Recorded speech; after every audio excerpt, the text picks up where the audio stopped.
Good evening, everybody. Welcome to Nerdy Coffee Co.'s Friday night D&D stream in the Iron Kingdoms. We have our lovely bunch of adventurers below who are being surprisingly well behaved, seeing as they are currently unmuted. He never tells us. Let's do a quick sound check then and check we're coming through okay. So hopefully you guys can hear me. Mark, we'll lead off with you.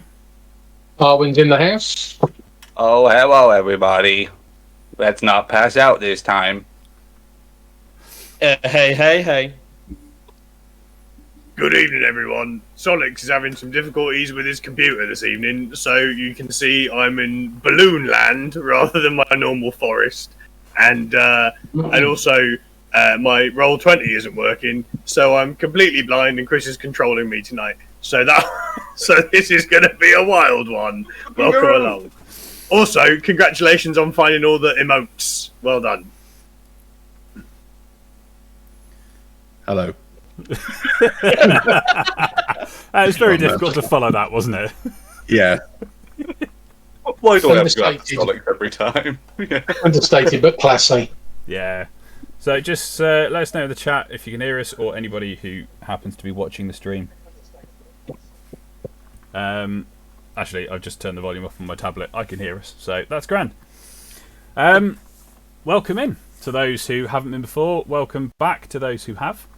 You join us partway through our adventures through the Witchfire Trilogy. The party has recently entered the Temple of Siris out in the wilderness, attempting to find Alexia. And we shall see how they get on. We've got our mods in the chat. We have we got She's So Nerdy? I believe so. Cool. So we've got She's So Nerdy, Nerdkind, and Ginferno in the chat. Any questions, please fire them their way. They may get some response from us players in the chat, but we generally focus on the game. So any questions, anything, fire it their way, and they will be happy to help. They are a lovely bunch of mods. And Tom, have we got to complete that game tomorrow? Yes, tomorrow night, assuming that my internet doesn't do this. To complete that game, we'll be back tomorrow night with more fun and frolics and silliness, and we'll be back in the house, so there'll be more pixel cam action for everyone as well. Awesome. Yeah, Tom, your video and audio is a bit choppy as well, so we shall see how it goes. I'm really sorry. I don't know what's happening. It's not necessarily your fault. It's the internet, isn't it? We all can't wait to get back face to face and have some in-person games, which will be fantastic. But we just have to wait a little bit longer. So, welcome everyone. We shall get cracking without any further ado, I think. So, last session was a bit of a short one. Apologies for that. But the party did find the Gatorman camp. They entered the Gatorman camp and had a little bit of a negotiation with them and promised to sort out the interlopers who had invaded their territory in exchange for safe passage and the promise of not attacking the boat. They ventured further on and got themselves into the temple, where they found a very large temple. Let me give you a reminder on that one.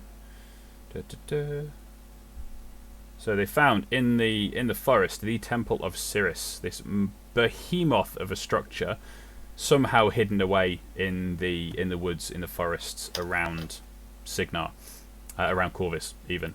And at the appointed time, the doors began to open. They're open for 24 hours. However, Squint, their boat captain, basically told them, if you're not back by the time I've fixed this boat, I'm off without you, because I'm done here. And he gave them about 10 hours, of which at this point, I think, was it about 3 have passed by the time the travel and the conduct with the Gatorman. They got inside, and they headed off left in a break of tradition, rather than going right first, and found their way through a kitchen like a mess hall, and a library.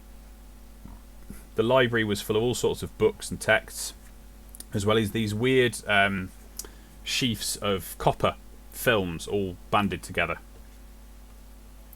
which the group didn't really understand what they were, but they were stacked in the library a bit like the books were. So they figured it was some kind of knowledge-based thing, machinery.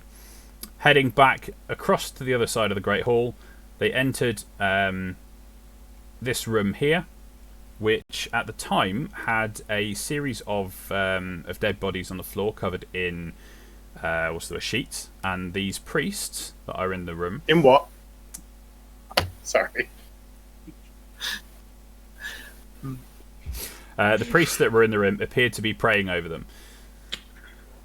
The party interrupted this, and combat ensued. So we had the first two servitors nipped off up this little corridor here and have disappeared out of sight, and the party has engaged the rest of the priests in the main room, and that is where we rejoin at the top of the round.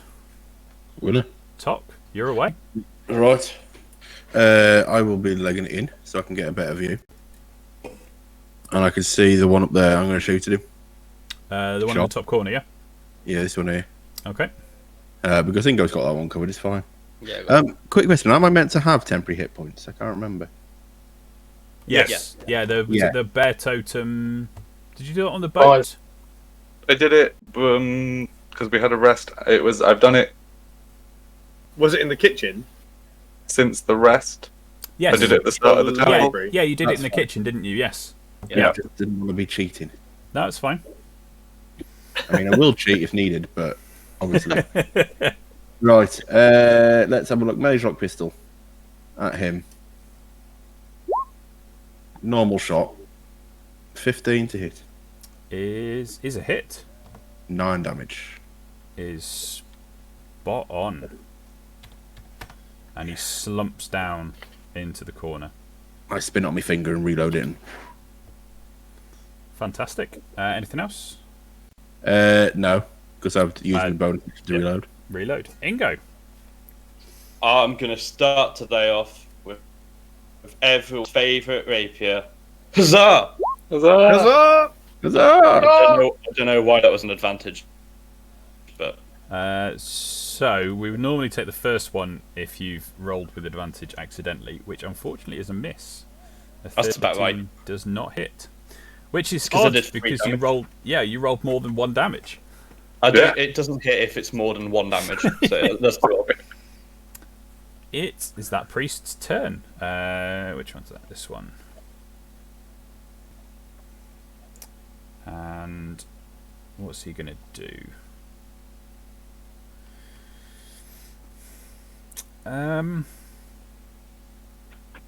Let's have a bit of magic, shall we?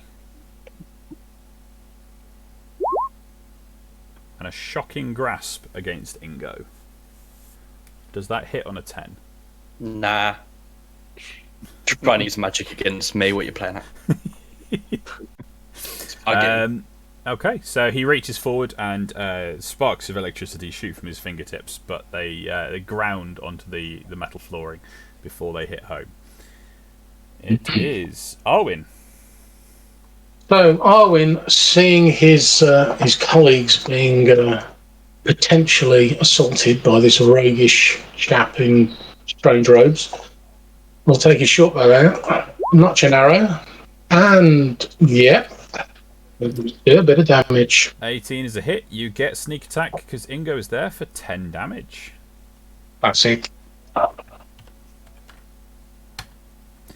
Which takes him out.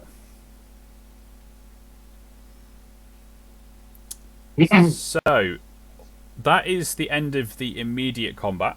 Unless so servitors, they now move even further down the corridor. 1, 2, 3, 4, 5, 6. However, I am going to leave you in initiative order. Otherwise we could end up just rolling initiative very regularly if we meet like one person. So I'm going to leave you in initiative order, and this is the order we'll function in for the time being. But but you are free to move around as if it's not combat, if you get what I mean. I'm going to check this priest, this chap that I've just killed, see what he's got on him. Shyness. I'm looking for shyness. So he's got what looks to be a flail, but there's some sort of mechanical nature to it. I believe, was it this one that approached you, Ingo, with it whirring? Yeah, the electric flail. Yeah, so it seemed to wind up, and it was unspooling or unwinding and spinning of its own accord as this priest approached Ingo. That is the only thing he has on him. I'll just look at it in disdain and just throw it on the floor and walk away, because I don't need a flail. I need gold. I need rubies. And I've got a big shopping list, so, you know. Okay. Phineas is spending this time staying in snake form because I just turned into it, and is playing with Solix in that sort of wind-up way of I'm in a coil, his head is up, and I'm just trying to catch his gaze continuously, because it is a large creature. He's a big boy. So yeah, I'm playing with Solix as a snake. I'm not sure if he can hear us or is here, but yep. Oh, there he is. He's moving. He's a bit choppy. You got? Have you got me? I'm sorry. Sort of. No, it's not your fault, dude. No need to apologise. I think the camera's a bit choppy. We caught a bit of audio, but not a great deal. Oh, he's flashing them knees. That'll do it. Right. I will.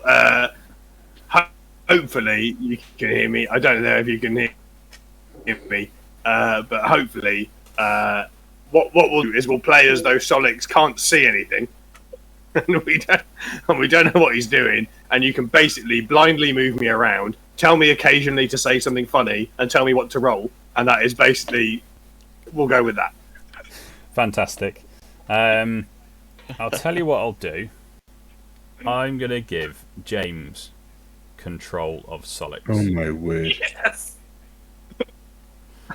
James said he wanted to do this earlier on. We had the conversation about it because I've got to be honest, I was feeling peaky earlier. And James was like, oh, it's alright, I can do a pretty good Solix impression. I'll just do it, and I was like, no, it's fine, I'm coming, I need to be Solix, and now he's got control of me. So, Worry, open the door. James, you should have control of the Solix token. Can you double check that? Tom is still doing the Solix voice and the Solix decisions. I do not have control of the token yet. Determined by character settings.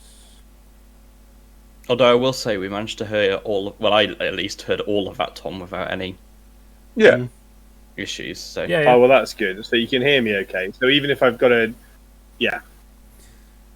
go full audio. If you do seem to care at the second. Well, it shuts chop a bit, but... Yeah. You should have control, James. Hang on, let me try it again and just drag. If I drag a new Solix on, can you move? I can move the new Solix, yeah. Okay. I'll delete the old Solix. Hi, old Solix. Add him onto the turn order. 0.08 because he was incredibly ready for combat. His internet was down. Okay, so what do you guys want to do? So Owen has headed up there. Owen, as you head up that way, you notice that this priest in the corner, when he ran to the corner, he wasn't just running away. He looked like he was going for something. There seems to be a device at his feet.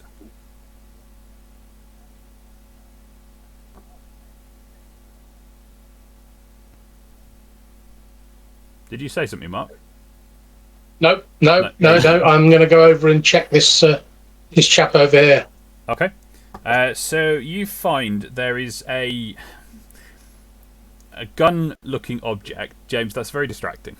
Yeah, that's what was distracting me. I was thinking, what is going on? It's representing what is going on. If you're distracted by that now, you would be distracted by it in real life. Indeed. So you find there's some sort of gun contraption, but instead of having a magazine on it or any way of adding putting bullets in, there's a hose connected to a tank. Who's connected? Oh, it's not a flamethrower, is it? That would be really bad. So, I Okay. mean, at this point, you don't know what it does. You haven't seen it in action. No, I can't see anything I could think of. Going back to the old Vietnam War, you know. Right. It's probably too big for me, I would think, because I'm not very big, am I? I mean, you could hold it. You're going to be struggling to carry it all. You can pick up the gun part and see what it does if you want to. But yeah, putting the whole kit. I'll pick up the gun, pointing it away from my comrades. I'll point it over here, and I will pull the trigger. Okay. A glob of something erupts out of the end and ignites in midair, splattering across the wall and dribbling down the wall, but continuing to burn. Ooh, napalm. Okay, can I'm going to swing the pack onto my back and carry it with me. I mean, yeah, why not? Let's give it a go. Okay. I mean, it's heavy. Where are we? I don't actually have a weight, but it's gonna. How close are you to you? It's only going to get lighter, though, isn't it? I mean, that's a point. But how much are you carrying already? You're not carrying a vast amount, are you? What am I carrying already? I'm glad you asked. I'm carrying 57.16 pounds of gear. What's that? This thing. Let's say it's £20. So can you carry 70 without issue? Should be able to. I'm carrying 107. Wow. Becomes a factor. Yeah, I can carry 180. 180?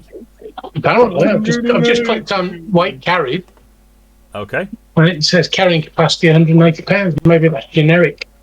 No, it's based off your strength and your constitution, I think. Yeah, I well, can't remember. I'm fairly middle of the road on both of those. That's fine. So yeah, you can grab it. You sling it onto your back. It's a bit uncomfortable, and it's quite heavy, but it's manageable. Okay. Your carrying capacity is your strength score multiplied by 15. Okay. It's going to be 120. I thought I'd have a look just in case I'm struggling. That's cool. That's nice. It's nice to know. Okay, what are you guys going to do now? You can see there are multiple doors off of this room. Yep, there's one on the side. So there's two each side, and then there's a corridor heading upwards. Go on, Solix, do your door opening routine. I will open the door. Are you controlling that at the moment, Tom, or is James? No, I can't see anything. I literally can't see a damn thing. I'm even struggling to get the stream. So at the moment, I imagine I am just playing. I've got a character sheet in front of me, and I can hear your voices. Like, that's where we're at right now. You're playing Theatre of the Mind. I will try and be a bit more descriptive. It's very exciting. It's okay, though, because I moved you next to a door before you said it. It's fine. Brilliant. Okay, this room contains racks of beds, small chests, and little else. Looks to be some sort of lower level sleeping. So you've got not just bunk beds, but you've got like 3 high bunk beds and enough individual little chests to go with each bunk.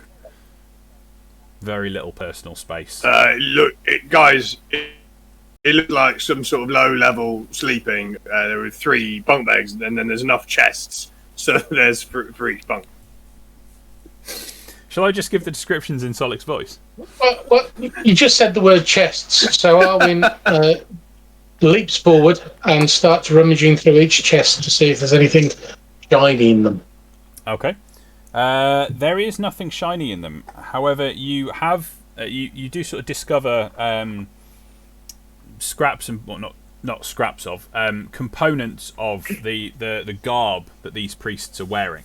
And between the chests in the thing, you reckon you can probably put together 2 complete costumes or 2 complete outfits of these clerics. Anyone want to dress up? 2 gobbers and a cleric off the camp. Oh my god! Yes. Make it so. 2 gobbers walking to a bar. No, let's not do it. Ouch. So, I'm a snake and will be for the next hour and 54 minutes. Looks like Ingo is wearing one, and me and I can magically do it. It's all good. I mean, so can I, but I'll put a priest uniform on. I don't think it's going to look very good with a flamethrower on my back, but I mean, let's do it. Okay. Well, if no one I else could is, probably put it on, but I might be busting out of it if I put it on. Unless it's a particularly hench priest. I would like to try and wriggle into the costume as a snake. is there any tricks we can fashion his arms for him? Keep it on. It doesn't fall off. Okay. Where are you going now? So we've got This is Snake. brought over by me, people. Go then, Tuck. Open the door, mate. Oh, you open the door. You're the Right. lucky boy. I will listen at the door. Okay, make a perception check for me. You think you might be able to hear somebody inside? I'll signal to the group. I'll go. I'll The pull door out has my gun ears. Yeah, but well, we haven't actually rehearsed any Solix signals, so hasn't you seen got, you you got no idea what he's doing. Solix hasn't watched you do the signals, but he is preoccupied. He's like, guys, look at that snake.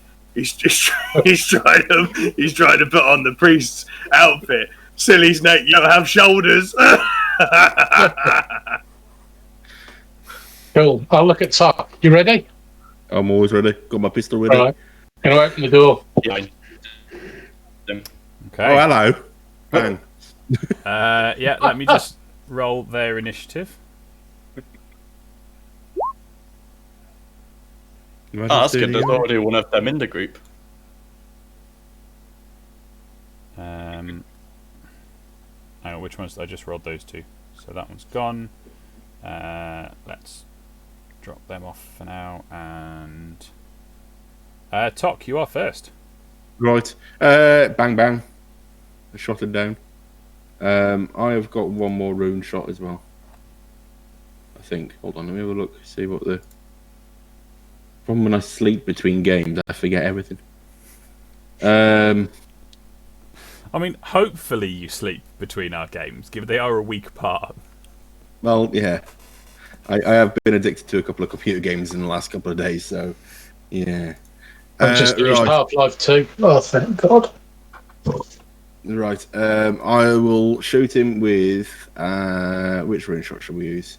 Ladies and gentlemen, we are going to use...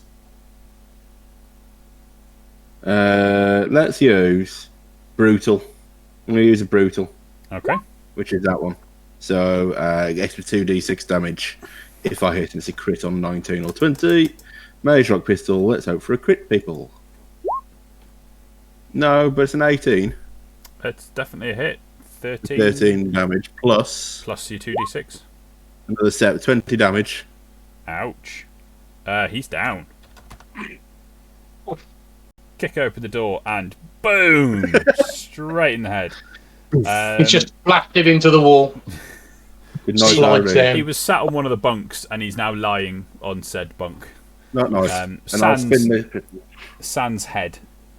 I just realised there's a few other priests in the initiative order. It is actually now the other one in the room. Seeing a gunshot and his compatriot go splat, this guy gets up off his bed, grabs his mechano flail, and has a swing for Arwen for a 16. Oh yes, that's definitely a ouch. 6. And Ingo, your turn. I'm just gonna shoot this fella. Oh, hold on. Unless there's time. Oh yeah. Where's my gun? I have too many spells now, so I have to spend an hour trying to get to the top. Well, you know.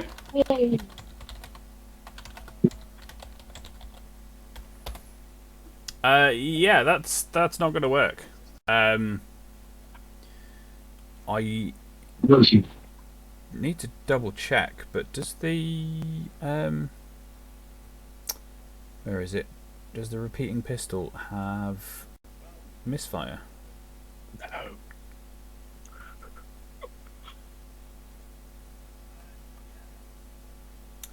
That's repeating rifle. Where's repeating pistol?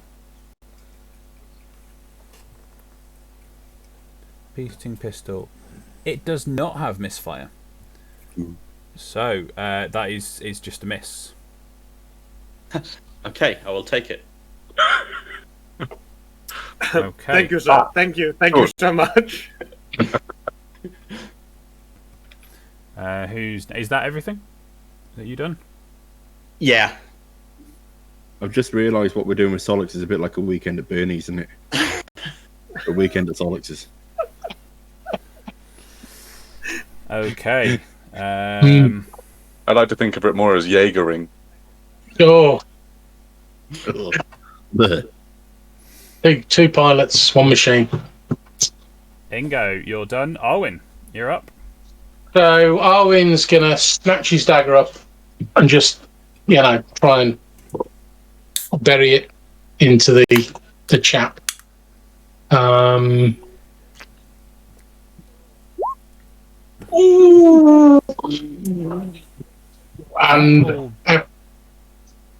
that'll do, but What happened? Not no sneak attack, is there? no, Unfortunate. that's a shame. There we are. 5 A damage. stab. Anything Did else? Arwen do a good stab? A good stab. Arwen did a good stab. Yes. Yeah. Good work. The seeing eyes thing. Yeah, he's just going to look at this guy and say, "Come on, big boy, come on." He's a bit het up. I assume he's a boy. I don't want to stereotype. Phineas, you can't actually tell. You can't see underneath their robes. They're wearing not necessarily. It's not really a helmet, but there's a mask on their heads, and their robes are sort of concealing who they are. So I'll just go, "Come on, roby person, come on." We'll do that. Yeah. Phineas. Can I hith my way through? Yes, in much the way that gobbers are small enough, a bit like halflings in standard D&D, to move through other people's spaces. You can move through their spaces, no problem. And the fact you're a snake helps. Yeah. I thought so. So I'm going to try and constrict this guy. Okay. 19 is a hit, doing 5 damage. And he's restrained And as I he's coil around him. grappled. Yeah, he's restrained. Okay, And that's my go. it's Solix's turn. You can Am run I up to near him. anyone? Yeah, I you would just- like to run. Yep. Yeah, You're next I to would them. like to go near someone, and Yep. then I would like to carry on. connect Yep. my weapon with their body. So I'm Which currently weapon? envisioning. I'm fairly sure it's a scene from the Disney Robin Hood, where Car is wrapped around somebody, and Solix goes for a swing. Let's see if he hits Car, or if he hits the intended target. He should Am I have able to- advantage. Yes? Roll it. Am I able to roll at advantage? You are able to roll at advantage because the target is restrained. Even though my eyes are technically closed. An 11. It is a miss, though. It's not a critical miss, but it is a miss. Are you rolling? Did you roll for me then, James? Yeah. Do we not need to? I've still got a character sheet. I can't see what happens, but I still get to roll.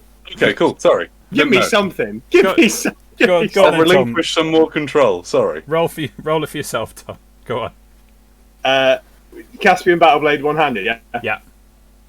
That's good, because I can clear the screen of it. There you go. 21. That is definitely a hit. It soundly connects, but skips off and doesn't seem to do a vast amount of damage. Out of interest, and how much damage did it do?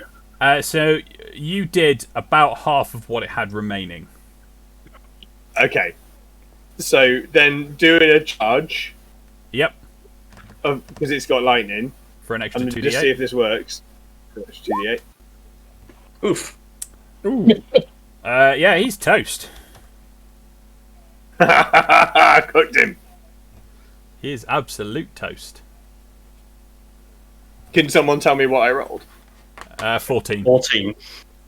Thank you. It's just nice to know. It's really hard not knowing. Can you not see the roll either? No, that's for some reason not coming up either. Oh. Although I Okay. might be able to get that. So yeah. That is the last of those defeated. Ingo has decided this time that he wants an electro whirling dervish. Whatever it's called. A mechano flail. Yeah. I'm going to pick one of them up. Okay. Please. You can grab the mechano flail. It is it's effectively a morning star that functions the same, which would be a 1d8 bludgeoning damage with a strength-based attack. And I will sort out the rest of it. Are you For now, actually it trying to pick up every weapon and just hope you're going to be good with one of them? Yeah. Okay, that's fine. Anything valuable in the room? Throw enough at the wall and it'll stick. Yeah. Again, it's the same sort of room as the one before. There are chests. They rooting through the chests. These guys don't seem to have personal possessions. They very much seem to be part of the cog, part of the machine, not really individual, almost like drones. So everyone's dressed the same, everyone's equipped the same, and there doesn't seem to be any personality between them. Okay. Okay, where are you going now? Got to be the two bottom doors, doesn't it? Yeah. Okay. I'm going to follow the Swiss Army Bard. Solix is on his way. Yeah, I think we should go through these doors that I'm moving towards. Okay. You do. Are you able to drop the electro whirl, whatever it's called, in my character sheet when you've got a Chris? Yeah, I can do. Awesome, thank you. For the time being, just we'll just stick a morning star in there, and then I'll add the flavour. I have no strength bonus, so if it's a strength-based weapon, I'll just roll a d20. Yep, that works. That You're the works. best. So, are we opening simultaneously? Are we opening these doors individually? Let's say simultaneously. Let's do this. Let's turn around and count down together. Yeah. Let's do it. Let's do it. Except Three. we're going to take the Solix approach to opening doors, I believe. It's less fun when I can't see. But I appreciate the sentiment. 2, 1.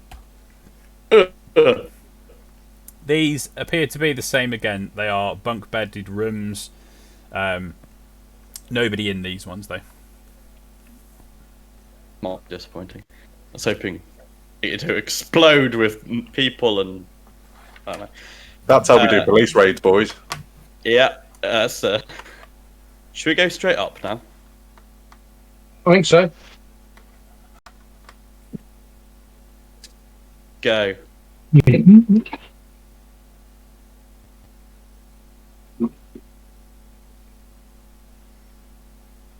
Okay. Remembering to move the viewer's map as well. So many. You want to grab a door each, boys? I think so. So there are a few doors along this corridor. Where are you starting? At the very beginning. Should we do it one each at the same time? I'm sorry. Multi-door. Let's do it. Alright, I'll go all the way up here. Okay.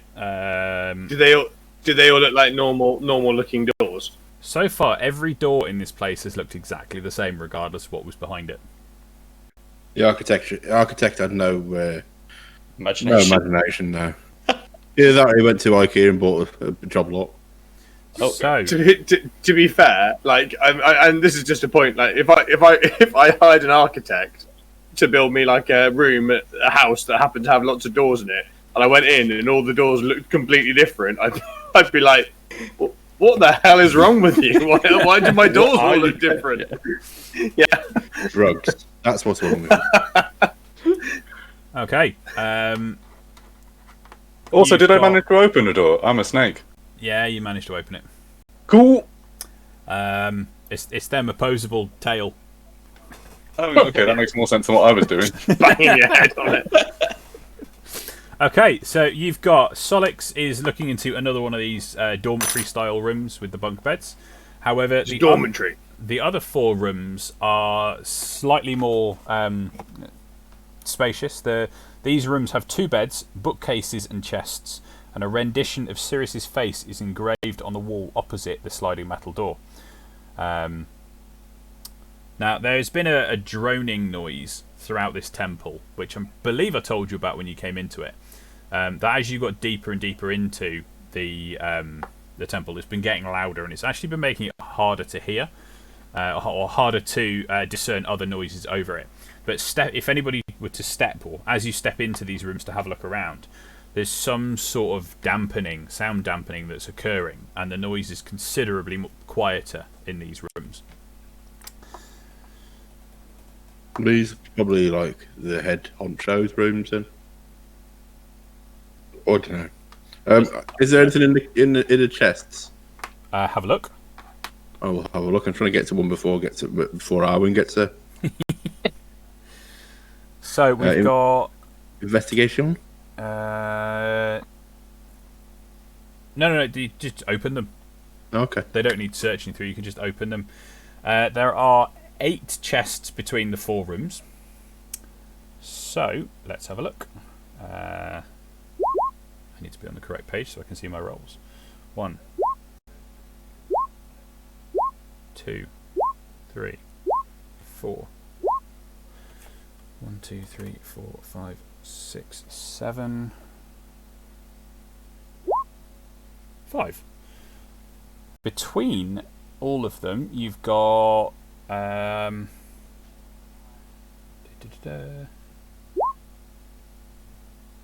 wow. You put together 900 gold pieces. The one time I don't. Oh, for God's sake. Okay, this I'm was going to speak to the union. It's ridiculous. this was a group effort, Arwen. You were part of this group effort. Right. I know, but if I'd have so similar myself, I could have kept it all to myself, couldn't I? We're going to share these equally now, then, yeah. Yeah, 180 each, yeah. You call yourself a gobber. I'm an honest gobber and like you. Okay. I mean, do we have a kitty? For like, I don't think you do. You've got you did decide to keep a few Chris, your phone's ringing. it shouldn't is be. that's the droning noise. It shouldn't be ringing. It was It was mine. Oh, it was Right. mine. It's like mine's on Do Not Disturb. It shouldn't be. I don't think you've got a kitty as far as money goes, but you've got. You did talk about having like a collection of kit that wasn't currently being used, I believe. But I can't remember. We'll sort something out when we get back. I can imagine, because it might be worthwhile. I think, having a group. It's a it's a fairly big commitment. Talking about a joint bank account, it's something that we're going to need to do over a serious glass of mead. I don't know whether I'm ready for this commitment. Yeah. That's fine. If only we knew an accountant. Well, Yeah. let's just split it 180 each, yeah? Yeah, that sounds good to me. Cool. I nudged Ingo just to hold on to mine for now, because I'm a snake. Yeah, I'll understand. Snake pockets. Cool, so I've currently got 400 gold pieces on. Sweet. Was that 180 each? It was, Yeah. yes. That's a lot of flat pork. Nice. That is. And I rolled horrendously on those D4. No. Okay. Where to next? Did that include these 2 doors here? No, it didn't, because you don't open those yet. All right. There's only 5 of you. Opening 7 doors at once would be a stretch, even for you guys. Good point. Yeah. Let's open these doors. All right then. Okay. In the room above is a bit of an oddity from what you've noticed so far. This guy is not wearing the uniform, the robes of the priests. Appears to be a dwarf, middle-aged dwarf. He is sat on a bunk and has what looks to be a lot of personal gear around him on quick inspection of the room, which seems odd considering the rest of these priests have just been uniform. And as you open the door, he looks up and you can just see this confused expression on his face. I moved slightly out the way, not to scare him. I'll go here and start talking to him in Dwarvish. Be like, right, mate, what are you doing here? Who are you? You're not priests of the temple. How did you get in here? Nah, we followed like the steps of getting in here, and we're like here on our own mission. Wait, the door's open? Yeah, it's open right now. Oh, this is my chance. I've got to get out. They duped me 13 years ago. They duped me in here, and well, I can't really put all the blame on them. I mean, I went along with it to start with, but I didn't realise I was going to be stuck in here. Can you get me out? Can I come with you? I'll turn around to Greet and be like, yeah, he seems friendly. He just wants to get out. He's been trapped in here for 13 years. How long? 13. 13 years. Yeah. Is he particularly handy with any kind of weaponry? Can And he would he fix be the helpful 20? to us? I'll ask him if he's particularly handy with any kind of weaponry. I'm a mechanic. I'm a tinkerer by trade. I'm sure I can help you. If you can escort me out, or if I can come with you, I know most of the layout of this temple. Some of its secrets, maybe that maybe you don't know about. You didn't answer my question. Why are you here? We're on our own mission, mate. Well, if I help you with that, will you get me back to civilization? My family and rule is very connected, and they will be most pleased to have me out of here. I must make amends for the last 13 years that I've been stuck in here. And do you speak common? yes. Okay. And then I'll start talking to him and turn around. Oh, he speaks a normal language, guys. Common language, guys. Yeah, we can. We can. You can come with us, and then once we've done our job, you can leave with us, and we can take you back to Corvus is where we're from. But Corvus would be wonderful. What is your name, dwarf friend? I am Galtar. Galtar Black. Galtar. I am Solix. Welcome to the Corvish Pasties. And his quizzical look reappears. I just walk off. Okay.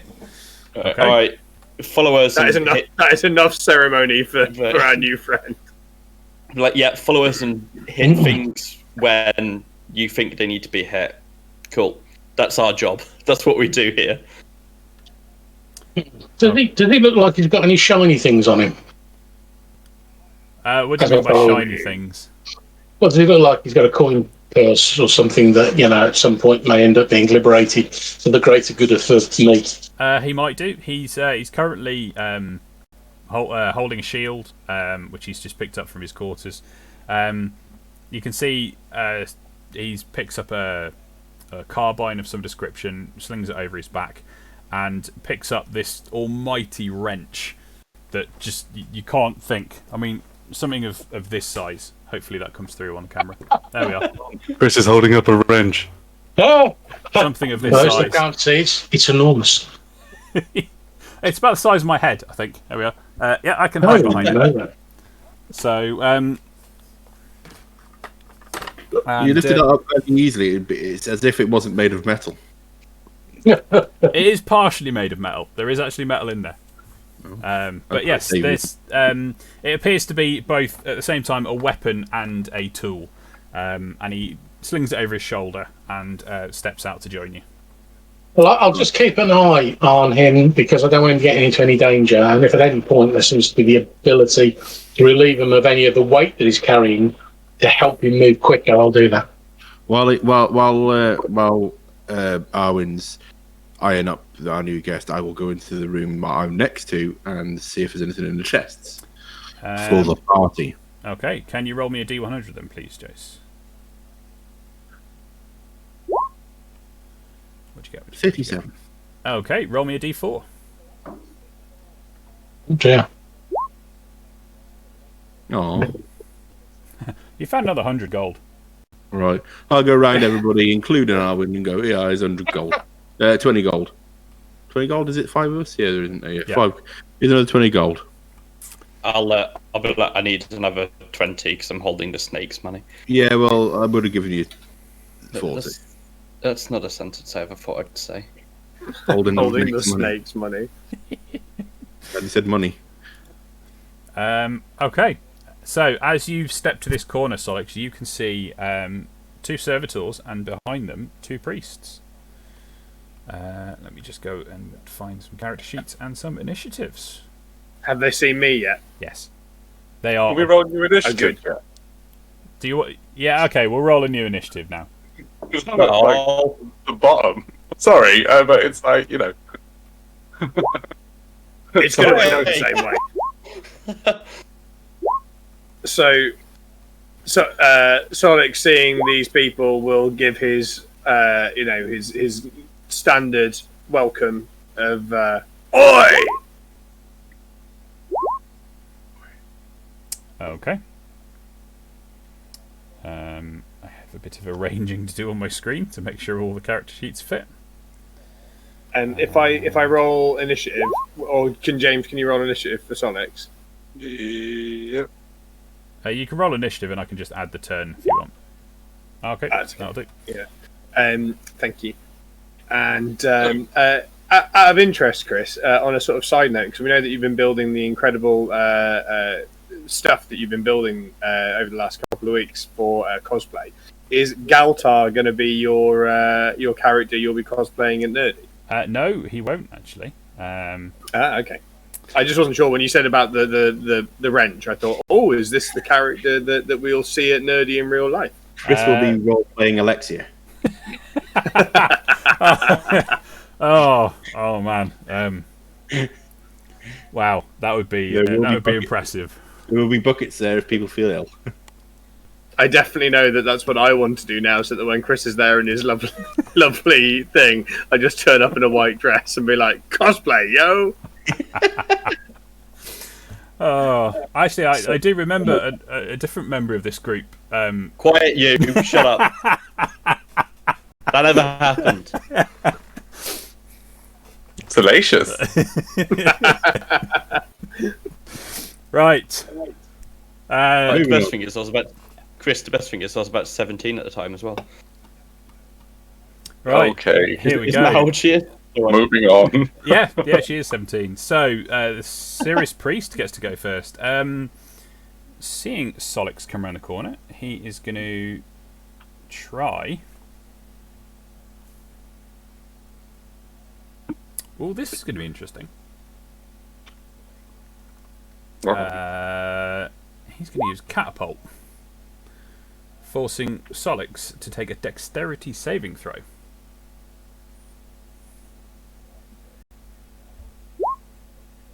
Of a 13, it passes. I am very dexterous. So, as you step around the corner, you see a piece of junk from the floor is hoisted up and flung at you very fast.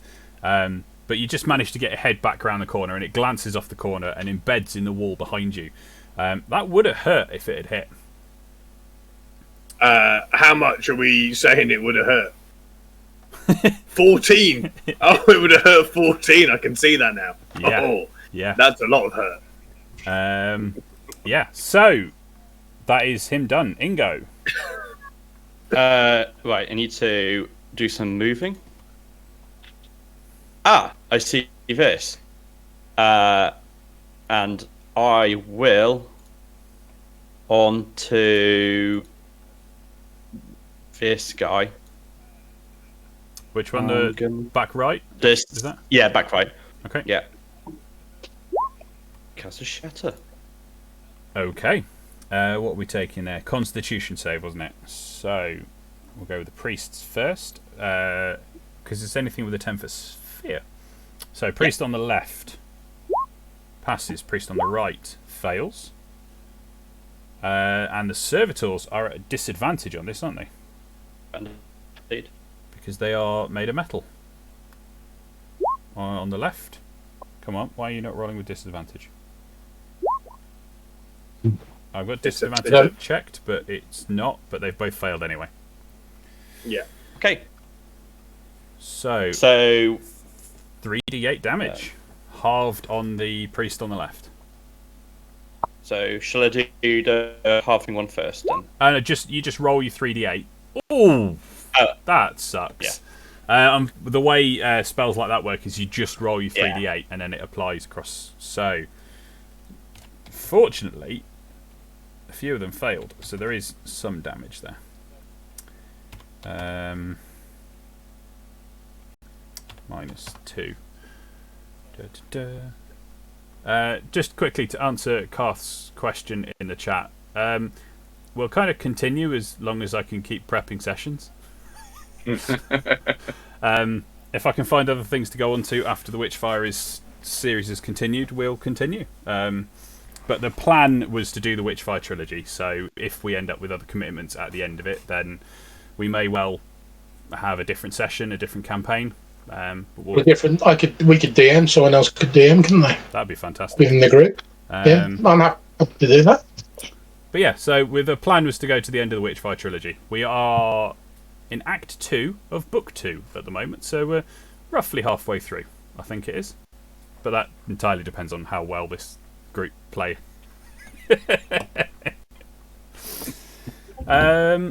Okay, carrying on. You have moved already, haven't you? Any bonus actions, Ingo? Nah, not yet. Okay. Servitor at the front then. Fly speed of 30. 1, 2, 3, 4, 5, 6. And given that you've just caused a shatter, he's going to attack you, Ingo. 17. That's me. I've still got temporary though, haven't I? Yes. Yeah, if it's still there. Cool.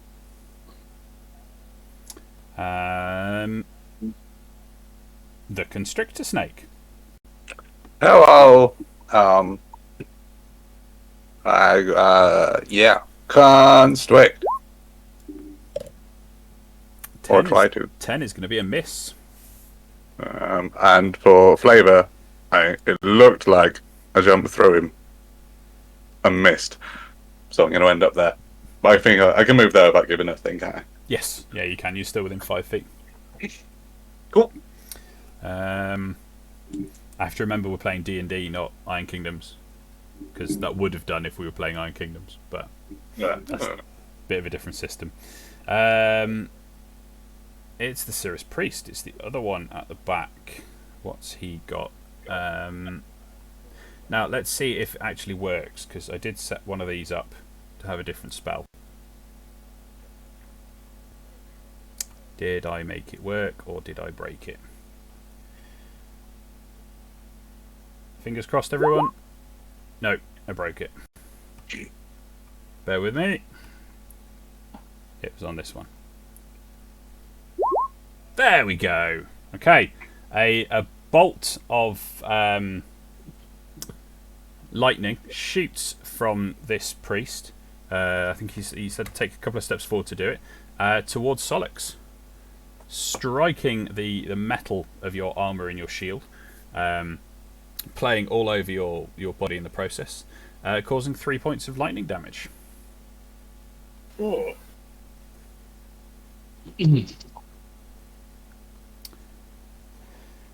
And Arwen, your turn. So Arwen's going to run down the corridor, and as he does, he's snatching his short bow off his back. Oh, Yeah, my short bow, to which I'm going to put an arrow, not a short sword. What you aiming for? Whatever I can see, really. I suppose the first priest down here. Okay, Is that- a 12 is going to be a miss. Well, it was a good effort, though. Well done, Arwen. I appreciate it. Tok. right. Right then, let's go and have a look what all the fun's about.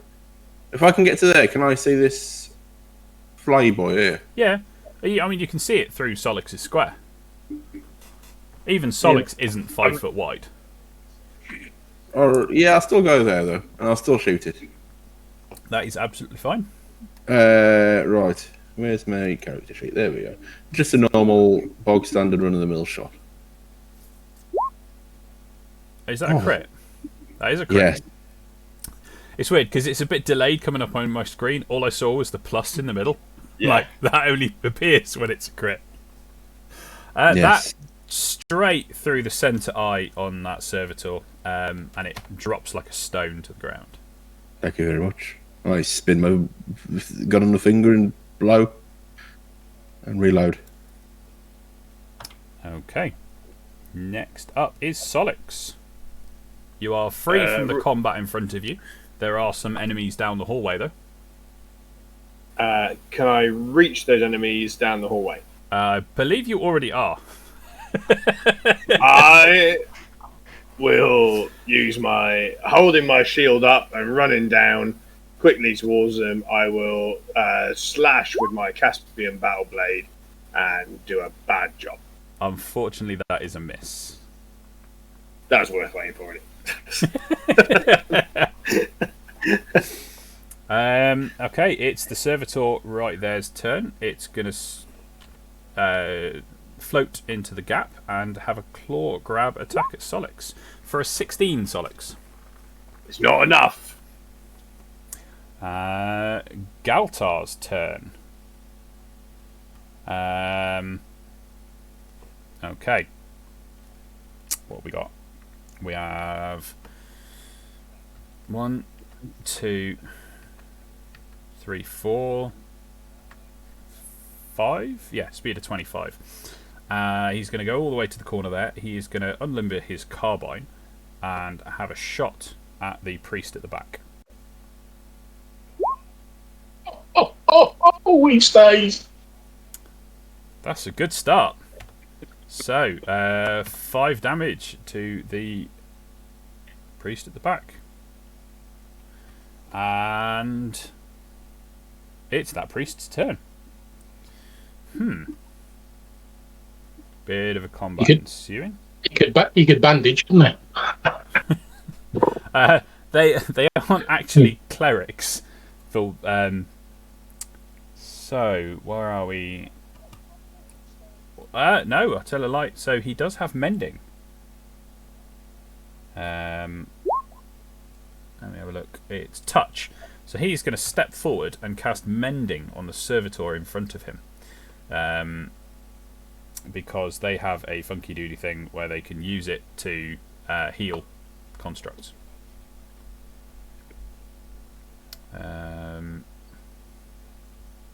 Not natural, I tell you. How much does it heal? What do we think? Oh, it's only a cantrip, so it doesn't give a specific heal. You give it 1d4. Let's give it 1d4. There might be something in the book, but I haven't got time to read it. 1. 1. Wonderful. Mm. Okay, Ingo, your turn. Just gotta check. Would I know how to use this spinning thing very well? You haven't really looked over it. You can wield it as a flail, as a morning star. You're just not going to get any other funky effects from it that you might get if you actually knew how to turn it on. Okay. Okay, I'm gonna take it out and just start walking down with it. Can I get in here? 1, 2, 3, 4. Yep, you can. And then so it's just D20. It's D20 Cool. plus 2 because are you proficient in it? I don't know. No. You're a combat bard, right? Didn't you have all martial weapons at level 3? I got martial weapons, yeah. In which case, yes, you are proficient with it, so it would be D20 plus 2 because your proficiency bonus is 2. A 10 is not going to hit though. You're still getting used to it. It is the snake, Phineas. Well, slither, slide, slither and slide up to here, and then try and wrap around him. Is wrap around the priest at the back, yes? Yes, please. Okay. You do. You squeeze and cause him quite a discomfort. Excellent. Next up is the priest in combat with Ingo, who shall have a swing with his Mechanoflail. And apparently do even worse than Ingo. I was going to say show him how it's done, but that didn't quite work out. Just like it's like, mate, I was hoping you'd show me how to use it. Arwen. I can't I can't stay in the same space as someone else, can I? No. Now, I was going to tell James off for moving in the wall, but he's a snake, so we're kind of letting that go. Within this temple itself, the way I've set up the dynamic lighting, sometimes you can see into the wall. That's mainly so that when you get narrow corridors, we don't end up with a situation we did in the first dungeon, where you couldn't move down the corridors because the spaces weren't letting you. So there are spaces where you might need to, like here where it narrows off. Yeah. We can sometimes play fast and loose with it, like with the snake. But yeah, you're not going to be able to get any further forward than that. Okay. I'm going to run up behind Solix, and I'm going to aim at this priest here. Okay. And I'm going to try and thread a shot. Try was the operative word there. I mean, it would have been fantastic had it hit. I know. And instead, it's just sad and depressing. Move on.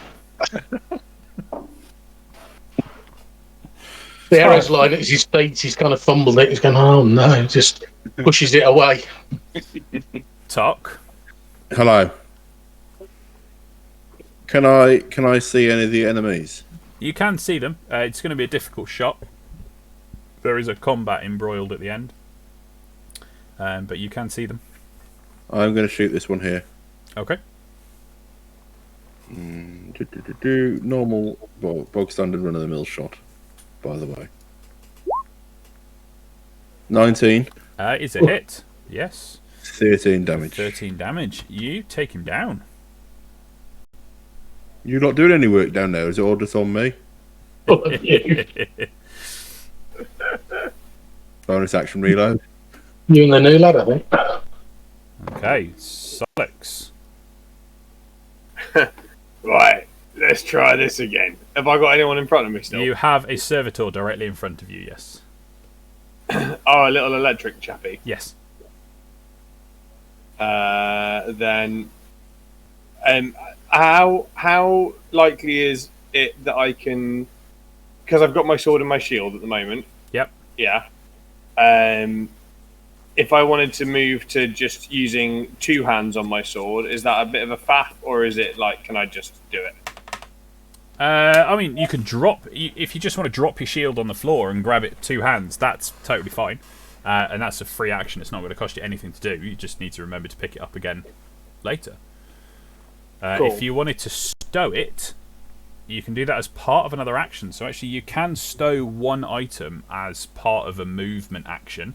Even though you're not moving anyway, you still get your movement. So you'd be able to stow your shield and wield it two-handed, no problem. Okay. Then in that case, we'll do that if that's okay. So I'll stow my shield for how many other people are around right now? So you've got Ingo to your left, Arwen behind you. You've got the snake to your front right, a diagonal. You've got a servitor directly in front of you and a priest just beyond that, who is currently being wrapped by the snake. Would I technically be on the same we'll, space? We'll try and go for this. So my single-handed is 1d8 plus 2, but my double-handed is 2d6 plus 2 if it connects. Yes. Is that right? Yes. Yeah. It doesn't. It unfortunately doesn't connect. Oh, bother. It's the servitor's turn. It is going to have another bash at you with a claw. For a 7. It doesn't even get close. It's just like a bee buzzing around your head. Okay, Galtar is going to step up. And he's going to take a shot at the... No, he's not. You're grappling it, which technically gives advantage, but it feels dirty to shoot something that's currently being grappled by a snake. I feel like there'd be a big chance of hitting the snake. Probably. He's going to step Anyone up. explain to Galtar that the giant snake's part of the team? I don't know how he feels about giant snakes. Up to you, DM. Well, no, the giant snake was with the group as you... Yeah, that's true. and he's functioned as part of the group, so he'll have a shot at the servitor. Why not? Where's his character sheet gone? 12 is going to be a miss. Oof. That was a tasty damage roll, though. And the priest, the last priest, who is currently restrained, is going to have to try and get out of that restraint. So that was, where was it? DC 14. 14. Against strength or athletics. They are both the same. So 19. He manages to shrug off the snake, but that is his action for the turn. He's going to take a step back and try and get out of there, which is going to give the snake an attack of opportunity. A 10 is going to be a miss, unfortunately. Ingo, your turn. I'm gonna just try and get to this guy. Yeah. Move that far and you'll get an attack of opportunity. If I go there, can I still hit him? You can, yeah. Cool. All right, I'll go there. He's got cover from the wall, but yes, you can have a go at him without taking the attack of opportunity. Yeah, I'll let him have a go. But as I go up to him, I'm just gonna say like, "Hey mate, I don't know how to use this. Can you show me? Do I do it like this?" Nope. No, you don't do it like that.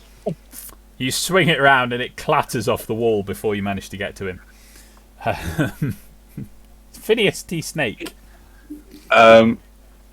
After witnessing that, I'm going to come around and I'm going to swing the back half of my body, the tail, like a flail, and then try and hit him with the old construct. That's how you do it. That is how you do it. You whip the tail around his neck, a little squeeze, and you just hear a crack, and the body drops to the floor. That priest is gone. Arwen, your turn. So we've still got... I can move to there. We've got the floaty thing, haven't we? It's just the servitors ago, yes. Okay. There you go. I don't reckon that would do it, hopefully. That will do it. That hits. And for 11 points of damage. Okay.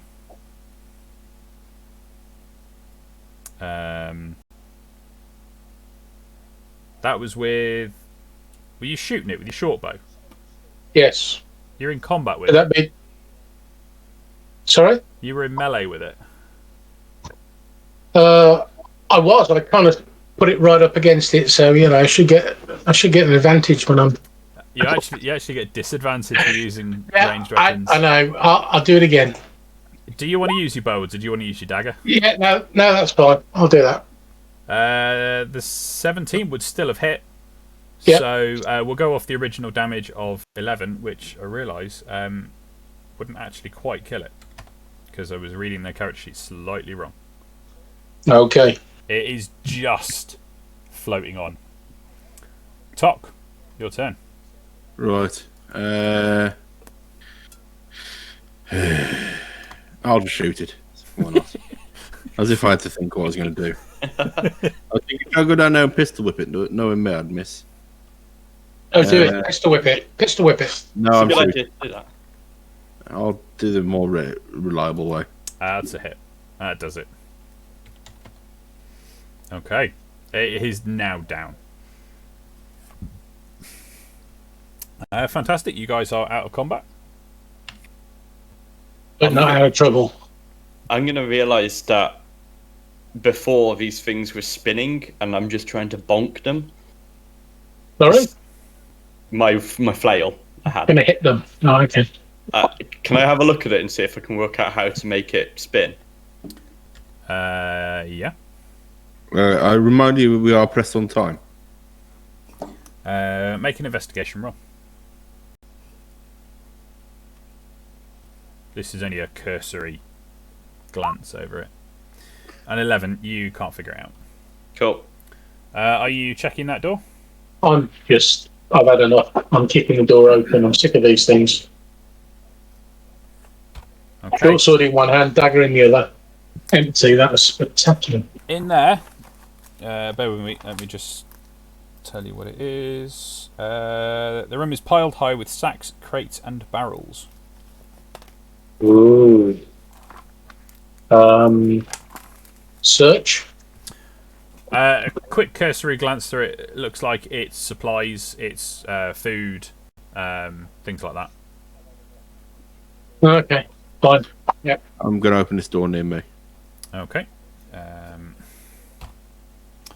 That one is.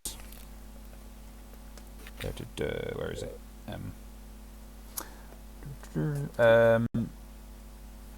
Yeah, a narrow path winds between giant cogs and thumping pistons.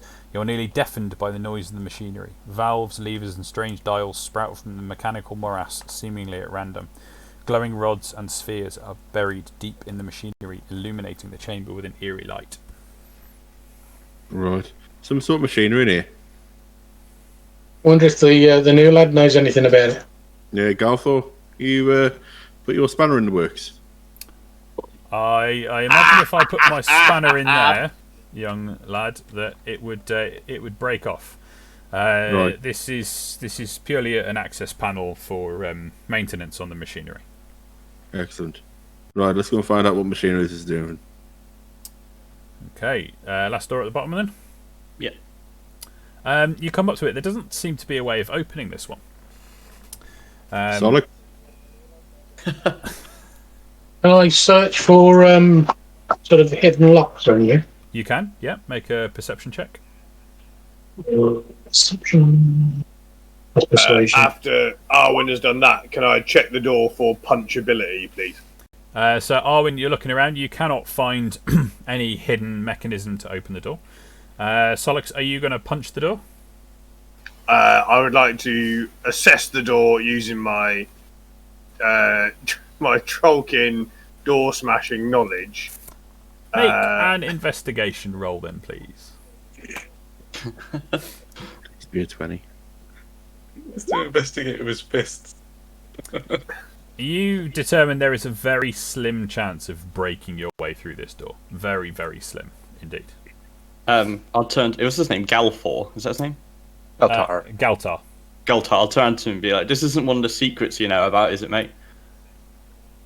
I didn't get to use them very often, but this is one of the temple elevators. Unfortunately, you just have to be patient and wait for the doors to open. We would have never have done that. God, the word patience and solix in the same sentence just doesn't bode well. Galtar, hold on. Have we called the lift? Is there a way to call the elevator so that, or does it just come when it feels like it? Because if it comes when it feels like it, I'm going to try and break it open.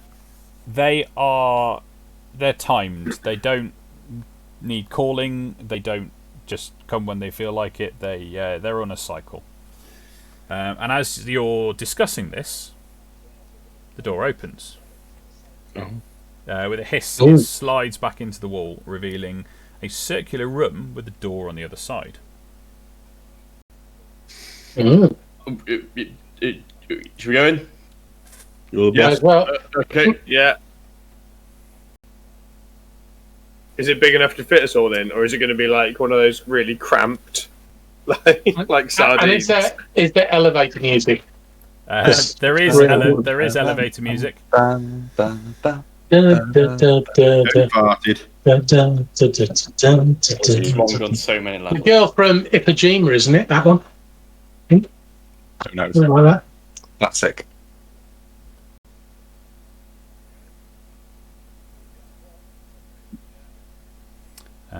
Okay, and the door stays open for a little bit, and then it just, with a hiss, it closes again.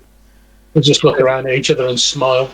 Yeah, can you imagine this picture? All of us backs to the wall, facing forward to the door. A snake, a goblin, a dwarf, 2 goblins, and a human. All dripping with blood and, holding weapons. And after a couple of moments of silence, you just hear. That wasn't my bagpipes. Explorable reset. Yep. Okay. The motion is almost imperceptible, but you do feel a little bit in your stomach as the elevator moves.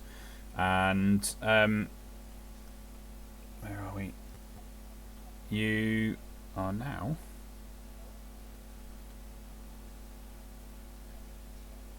Can you see yourselves in the elevator? Yeah. Awesome. No. Shush you. Your camera, It's a really sure nice it's lovely. elevator. Tom, your It's one of camera my seems to be behaving. Do you want to give a refresh a try and see if it works? Yeah. The my absolute favourite thing about doing Roll20 is you'll remember how excited I was about the boat. So the fact that I'm missing out on the elevator is heartbreaking. I just want. It was a beautiful layer change. You would have. It's seamless. It was like you stream decking, Tom. It was amazing. We've done something else. Yeah, just hang on. Technical Now it's difficulties. gone wrong. Technical difficulties. I pressed Control Z and I really shouldn't have done. Row. Oh. How do you control It Z? looks like- Control Z. It looks like, what is it? Not Jane, the ones that kept falling down. Oh, what was it called? Plinko. Yeah. Not a bit of Plinko vision. Mm. I've got to be completely honest with you. I can still see nothing. Ah, I even did a hard refresh. Oh. Maybe when we have a break, you can switch it all off, including your router, back on again. Try that. Yeah, I'm gonna turn everything off during the break. Okay. that's how Sonic's died. Shush. Nominate Sanctum Partum. Okay, so after a little bit of a gut wrench, one of the doors opens, revealing a short corridor. I'm going to run down to this door and listen before this lot scrapes up behind me, chatting about lunch or something.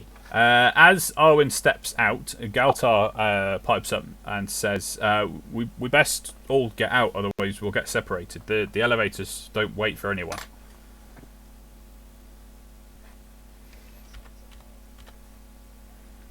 And then Arwen heads up to the door. Okay. Nicely done. So the noise, the background noise, is a lot. It is a lot louder now.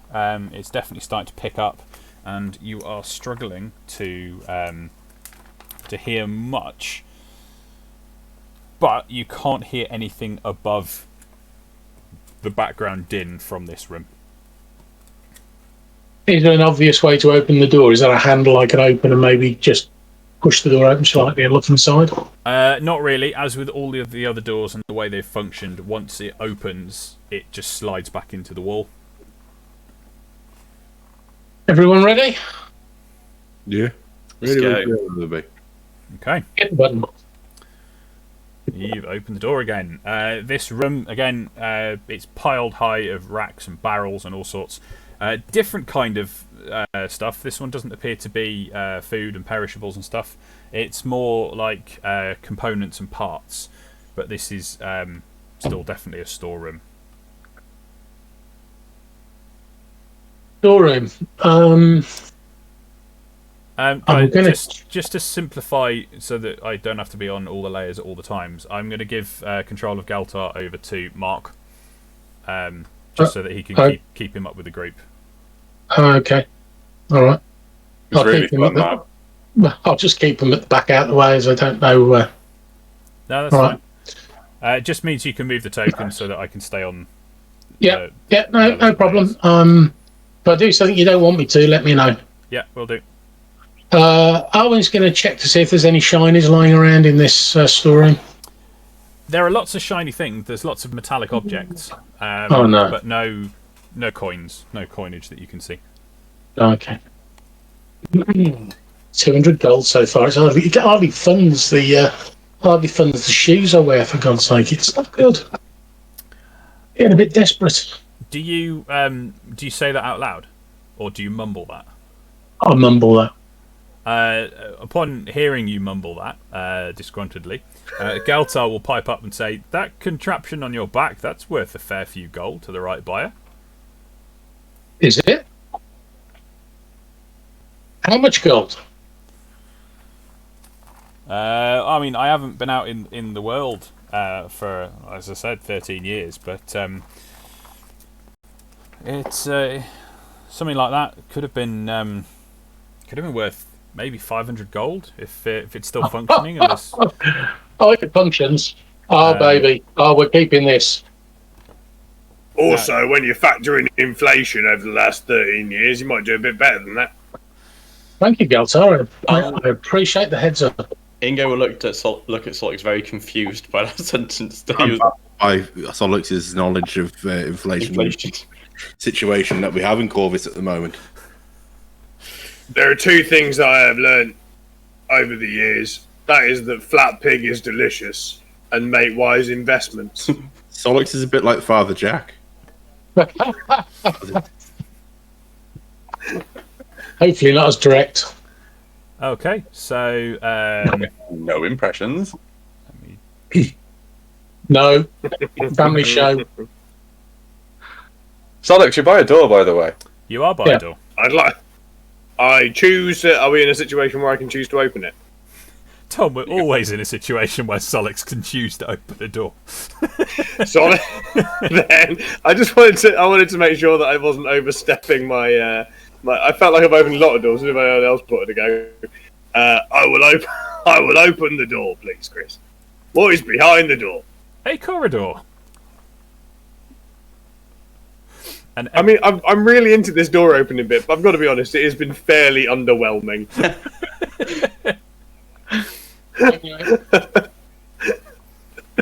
You maybe. I'm gonna run down the corridor with my little flamethrower ready, and I'm gonna kick this door open and sort of get ready to lay waste. Yeah. Okay. Gotta test the merchandise before I sell it. Don't forget Galtar. Oh God, yeah. Sorry, girls. Galtar, mate. 1 second.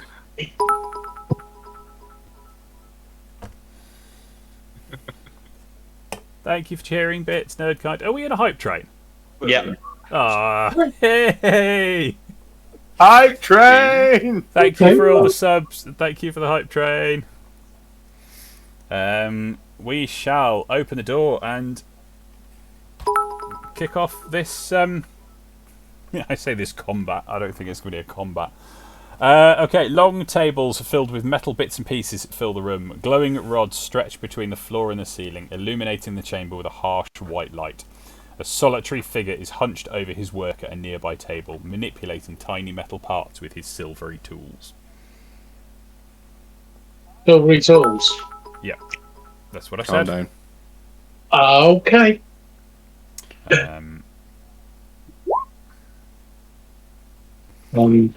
So, Ingo, you are first in the initiative order. By saying that, I'm not necessarily separate. Yeah. Do you want to do click on, I presume, the initiative for Galtar? I've highlighted him. I thought I already did. I was just going to leave the initiative as the same as before, but you guys are rolling again, so okay. I don't mind. It had disappeared for me, so that's why. just because he disappears doesn't mean your initiative is gone. Oh, okay, cool. It's the initiative will stay on there, although mine is now different to yours. Hang on. Shall I do my initiative? Oh, sorry. I'm just trying to figure out what's going on. So, oh yeah, it has changed a bit, hasn't it? Because I moved all the tokens from one map to the other. Technical difficulties. Howard has redeemed a hydrate. Thank you, Howard. Hey, Howard. Thank you. And thanks to absolutely everyone that's jumping in with bits and stuff on our sort of unexpected D&D hype train in the middle of what's going on. So thank you for the subs and bits and things. It is hugely appreciated. Thank you. And if you're new to the channel, if you've not seen us before, we do this on a Friday night and we play board games on a Saturday night at the moment. We've got lots more new things to add as well. So we are really grateful for you joining in and coming and seeing what we're doing. Tom says it's much better than I can. Thank you. Okay, Galtar is actually first. Okay, so He's not going to act, I think, to start with. okay, fine. He's gonna ready an action. Yeah. That's what he's gonna do. Yeah. I assume. Why doesn't move? You just move them, Mark. You just move them. Let them do what they want. Yeah, sorry. Yeah, sorry. No, it feels really weird to move a piece and not. Sorry.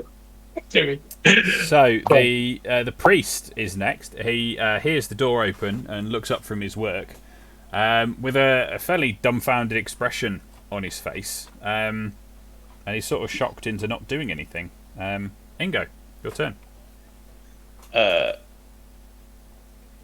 I'll step in a room, and it's the same as we've seen the entire time, right? Same type of bloke, yeah. Same type of bloke. He doesn't appear to be combat ready. He's working on stuff. He's got a weapon near him, but he's not currently holding it.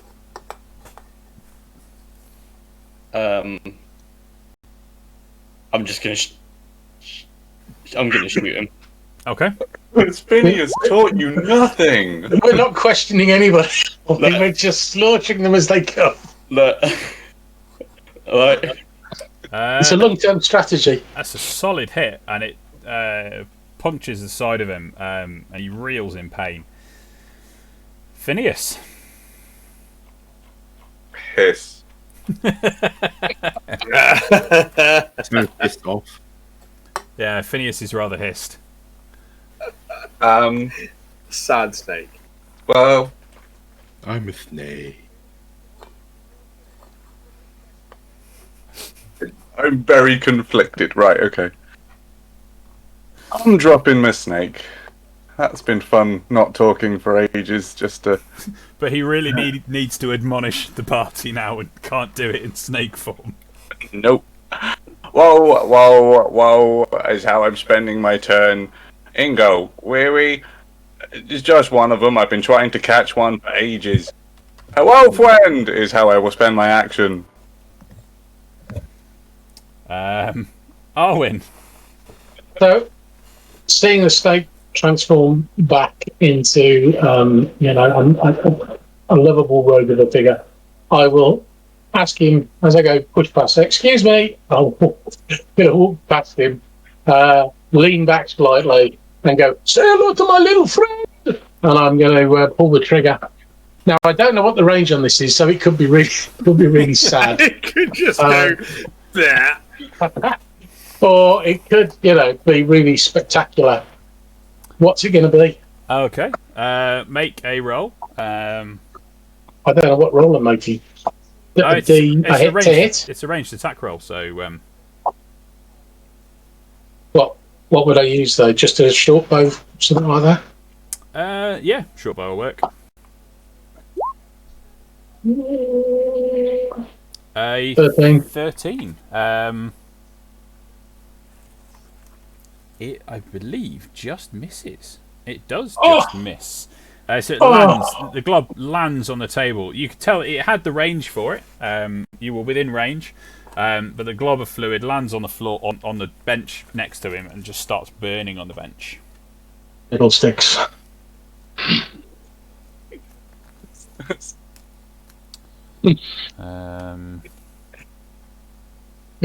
a warning. Telling you now. Don't move. Freeze. Well, that's a little bit better. Okay. Bit late in the day. Talk. I'll walk in, stand next to Phineas and go, what's going on? I would very much like to talk to this one if we can. I won't kill him then. I'll hold an action to shoot at him if he does anything dodgy. Define dodgy. Well, if he doesn't like the talking, I will shoot him. Okay. Not a talky boy. He's a deady boy. Solix. Solix says, "Welcome back, Phineas. You missed quite a lot." And so, and then I will. I don't have Fell Call anymore, do I? No, you don't. But I do have a commanding voice still. Is that right? Yeah. So, can I use Can I attempt to intimidate him into basically just standing still for the time being? You can Just indeed. a halt. Yeah. Yeah. So I will shout at him. You know, is he holding any weapons or anything? No, there is one nearby, but he's not holding anything. Okay. So, but I will actively encourage him using a loud voice. I will probably say something like, "Oi! Do not make any sudden movements, otherwise my colleagues here will not. Well, you won't be around much longer." Oh, right. Okay. Do I have to roll anything for You that? do need to roll intimidate, yes. I will attempt to intimidate.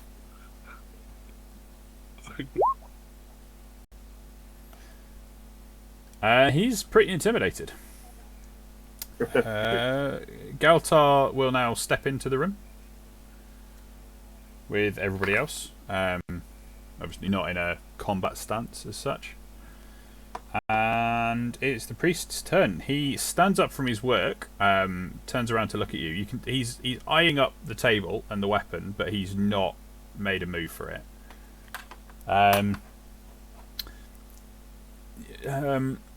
Please don't hurt me. What do you want? Yeah, very good. Don't hurt no one. And I'm turning and facing the group, not him at this point. Going, don't. Just for a moment, don't hurt him. It was a warning shot. I just missed. Well, thing has slipped on the trigger. I love you guys. Anyway, so, Mr. What's your name, friend? What? My name? We don't use names. We just work. Well, that is a terrible shame.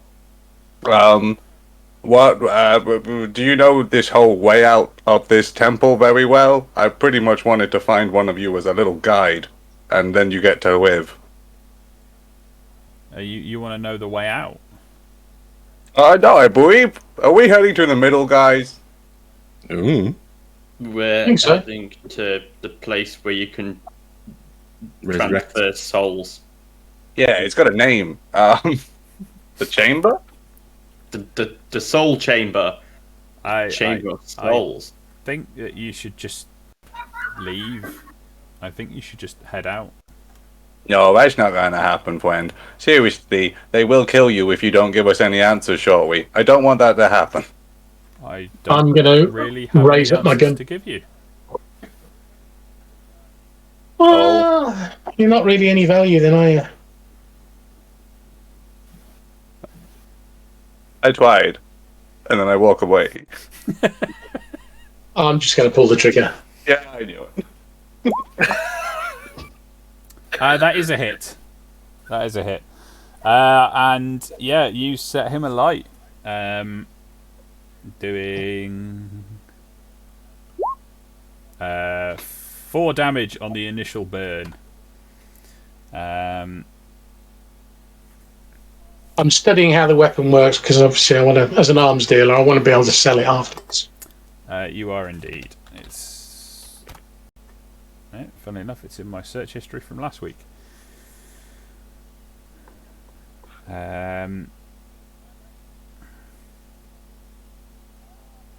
Yeah. Okay. And if we just start from the top of the initiative order, then Galtar is not going to get involved, I don't think, which makes it the priest's turn, who is going to attempt to douse himself, and successfully does. Ooh, well done, son. So he is just about alive, thoroughly burnt. Ingo, your turn. I'm going to turn to Phineas and be like, can I put him out of his misery, mate? Well, I did try. Do what you want. Okay. Do what you think is right for your soul. Ooh. That's. I'm not angry. I'm just disappointed. I really am. 5, 10, 15, 20, 25, 30. I'll go up to him and go, look, mate, you ain't got much of a life anyway. Oh, I wish you'd have missed. That would have been hilarious. Strike 2 in so many chords. Amazingly, that hits and does more than 1 point of damage. Huzzah! Huzzah has struck. You skewer him through and he drops to the floor. On the table next to him, you notice there are a couple of servitors that almost look complete. Looks like a couple of components left. And he would have Some finished. pictures of his family. And he would have finished making them. All around the room, there are dozens more of the drones in various states of assembly, but none are currently active. Some are in just the shell. Some of them look like they're almost ready to go. There are a few much larger machines. And looking around the room, you find a very intriguing thing. A giant insectoid leg, finely crafted and packed full of clockwork and unrecognisable components. The leg is on a bench at the far side of the room, and it's around it. I hope the rest of it's done out there. And around it is a silken cloth that has holy symbols embroidered into it with fine golden wire.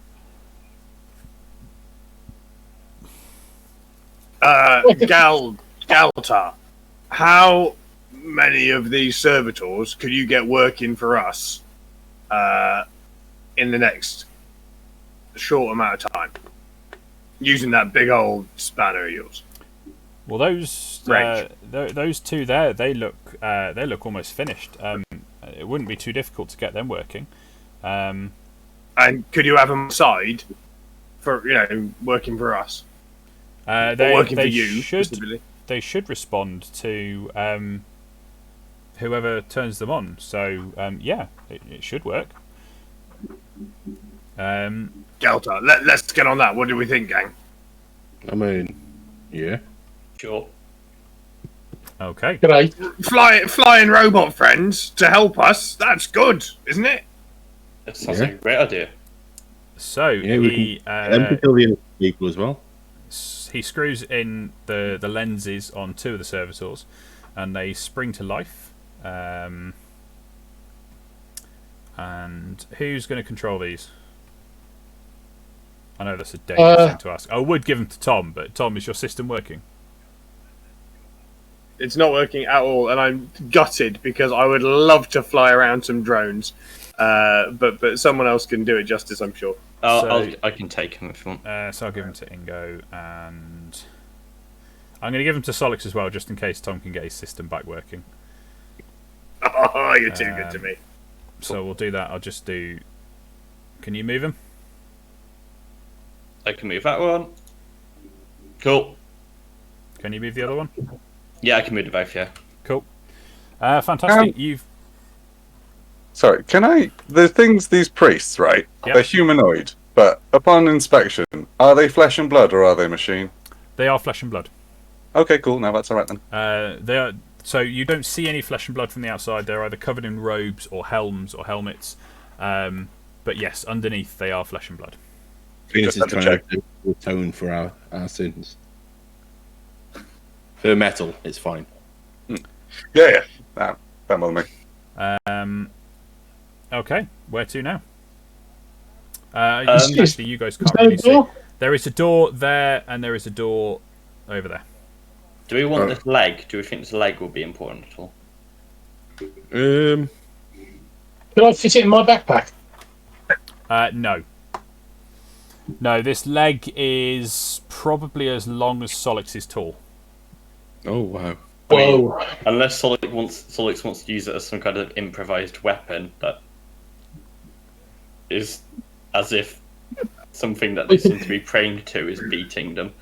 We could collect it on the way out, couldn't we? Sure. Yeah. Up or down? Oh, up or left? Up or forward? Left, I think, Okay. personally. Solid. Part of me, slightly out of character, part of me hopes that we find, like in a video game, different parts of a giant insectoid thing in different rooms, and then we can bring them all together and build and ride a giant insectoid into battle. That's what my hope is. The second we find another bit, we're coming back for this one, alright? yeah. It's that point in a video game where you realise that thing from 2 levels ago was relevant and you should have picked it up. Yeah. Oh no. So are we going left first, are we? Right. Yeah, left. Okay. There is a corridor.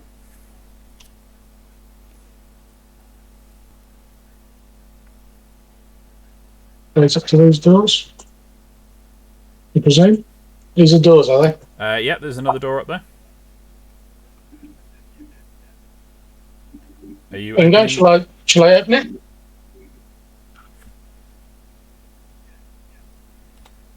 Okay. In here is rows of metal bins and wooden crates fill this room. Everywhere you look, you see countless gears, lenses, coils, and other mysterious parts, all sorted by size. Right. No use to us. We need to push on because we are running out of time. This door then. Okay. Got to move the outside. Solix, will you do the honours? I would love to.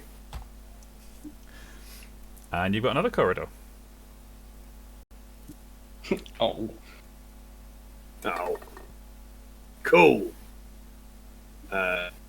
In we go. More doors to open. Can we do a simultaneous open again? Do it. More doors to open? There's one set of Only doors what? at the end.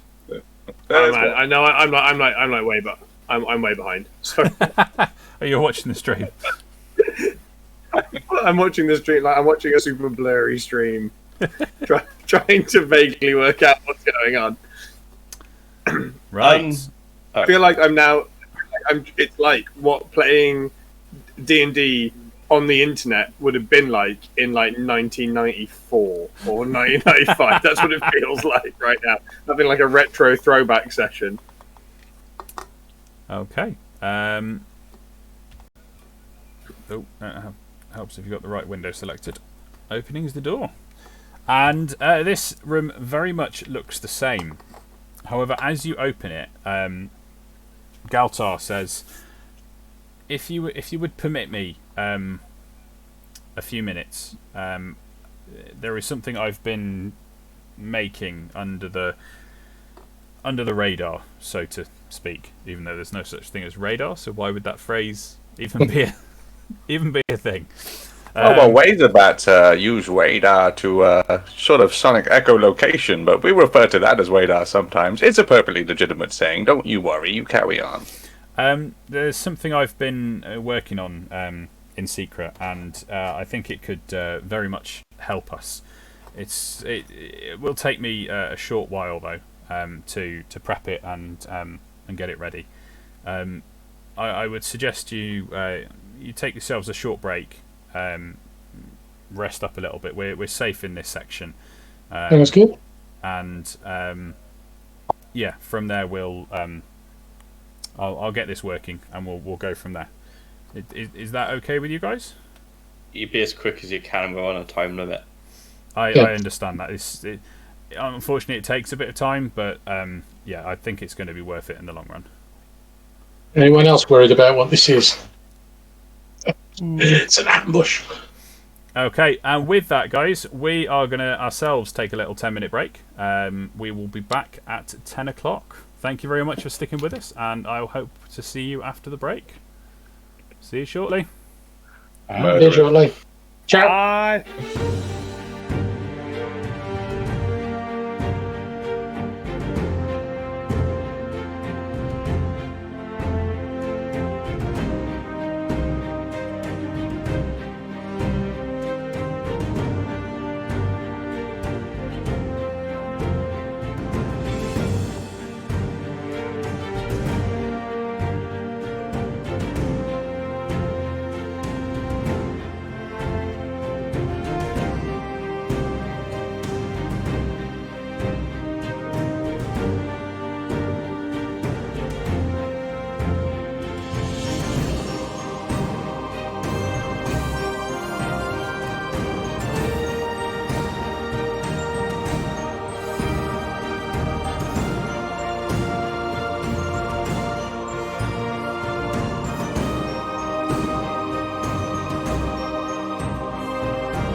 welcome back, everyone. Thank you for bearing with us over our short break. Tom has done a full reset of his system and now can't even access Roll20 at all.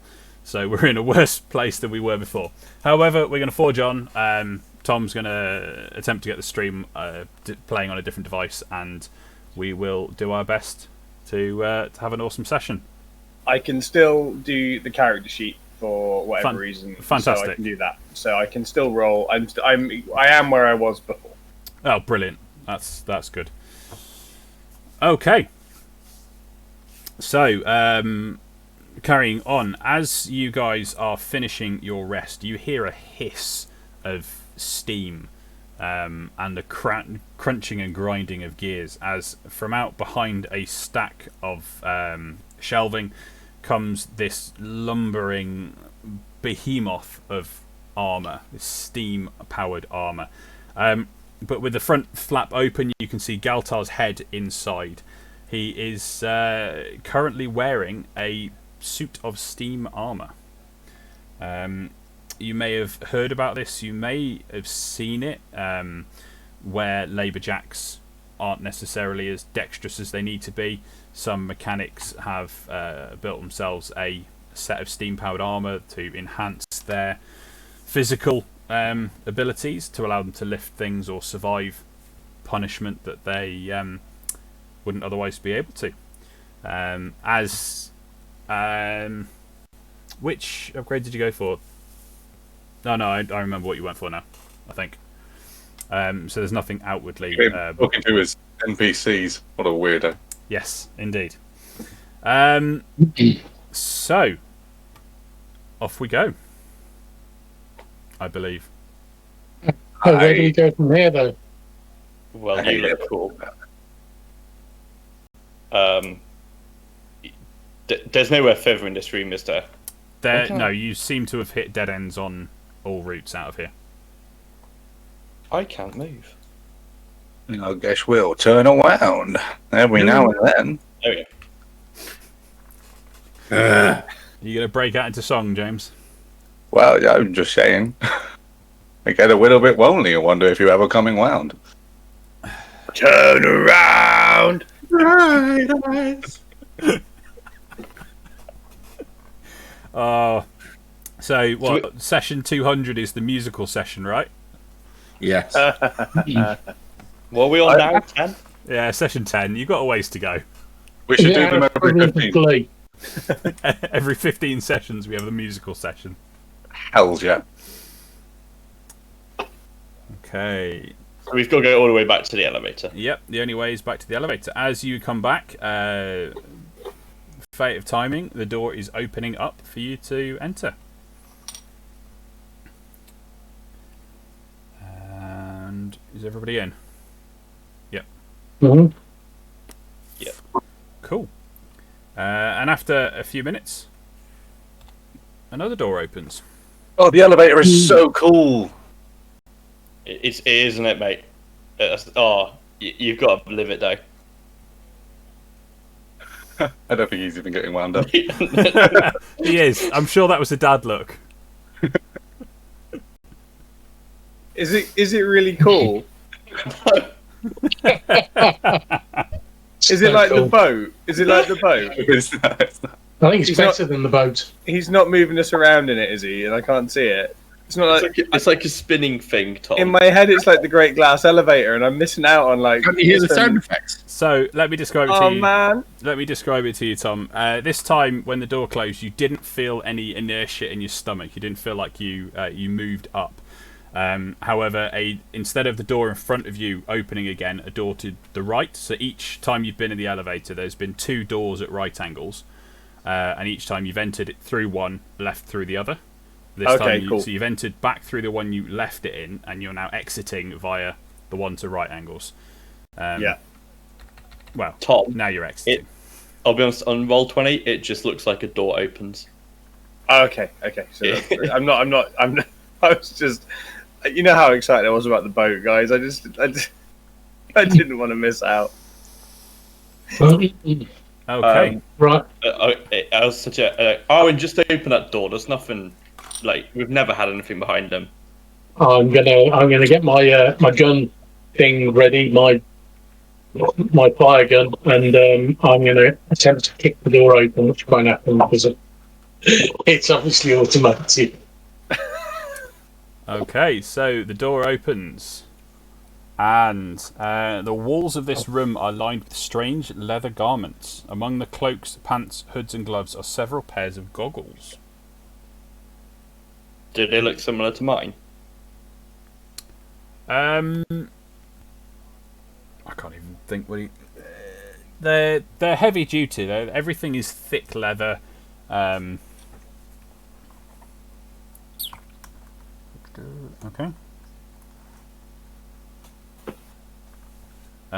What do you want to do? We times we can search this when we come back if we've got time, can't we? Yeah. Hopefully, I we've mean- got time to come back. Well, what do you want to do? Too late. Open the yeah. door. Open the door. Yeah, too late. Okay, we're going this way.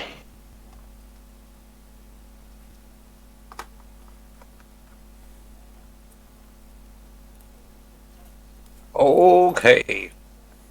By the way, I'm not a big fan of the metal floating things, and I wish your armor came in wood.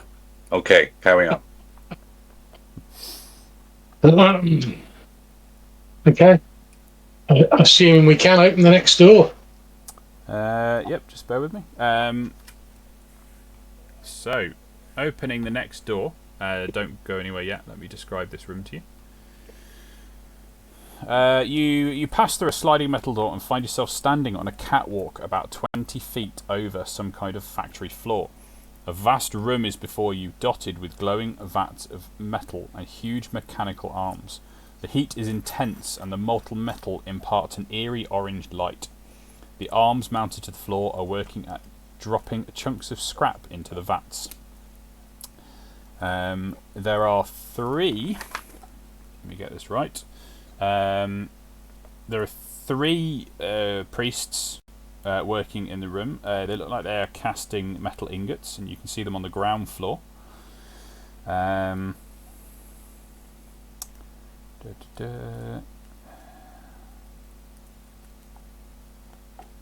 And so there are 5 vats of metal on the floor. You've got a catwalk running, 5 foot wide catwalk running around the outside of the room. And then you've got 2 crosswalks that stretch. Let me get the rulers, probably the easiest way. So you've got 2 crosswalks which stretch like so across the room. Are you seeing those? Yeah. The stream isn't for some reason. So why is the stream not seeing those? That's weird. Yeah, they're not showing up on the stream screen. Okay, so 2 crosswalks, about a third of the way along each, are heading across. So you're about 20 feet off the ground. And where you are, Arwen, it's quite loud in here as well, and nobody seems to have noticed you yet. They're all working away. Let me pop them in.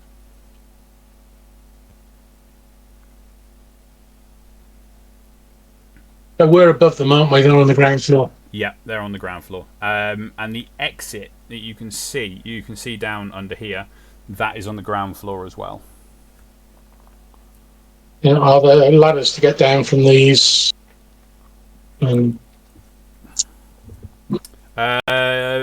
Walkways. Yes. Yes, there are. In 2 corners. So over here Okay. and in the bottom left corner. You did step in slightly to look.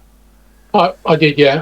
So I'm going to go back and explain what I've seen to the group. There's a room full of, looks like they're melting metal and casting things. There's 3 priests in there. There's some sort of automated arms working the vats. They're the floor below us. What's the plan?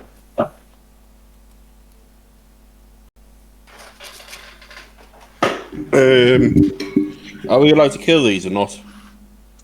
I think we've already established that we're all gonna kill them all anyway. I mean, they do like dealing with metal, which is, as you said, metal is murder. Yeah, So- not a big fan. Huh?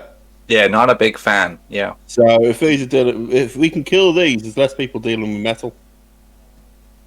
Yeah, not gonna lie to you, these sort of foundry-like places, they bring back some bad memories for me. But yeah, no, by all means, I like your logic. No, rather. Makes it a bit easier for me. Thank you very much, Talk. It's fine. It's like if you see people chopping trees, don't you kill them? Yeah, no, that is also upsetting. Yeah. If you kill them, then you can feed them to the trees afterwards. Okay. Oh, I I feel gotta- like I'm gonna you kill 'em. understand me. Oops, sorry. Right then. I'm going to sneak out onto the catwalk and I'm going to draw my bow, I think, Okay. and take a shot. Can I get initiative for everyone, please? You can do a little turn on the catwalk. Yeah. I didn't cover that song last lockdown, and it was weird. Do I need to roll initiative for the orbs as well? Or are they just going to go when I go? You can. Do they roll- even? Yeah, you. Just go when you go. Sorry, my roll 20 is really messing me around here. There. Right. 1, 2.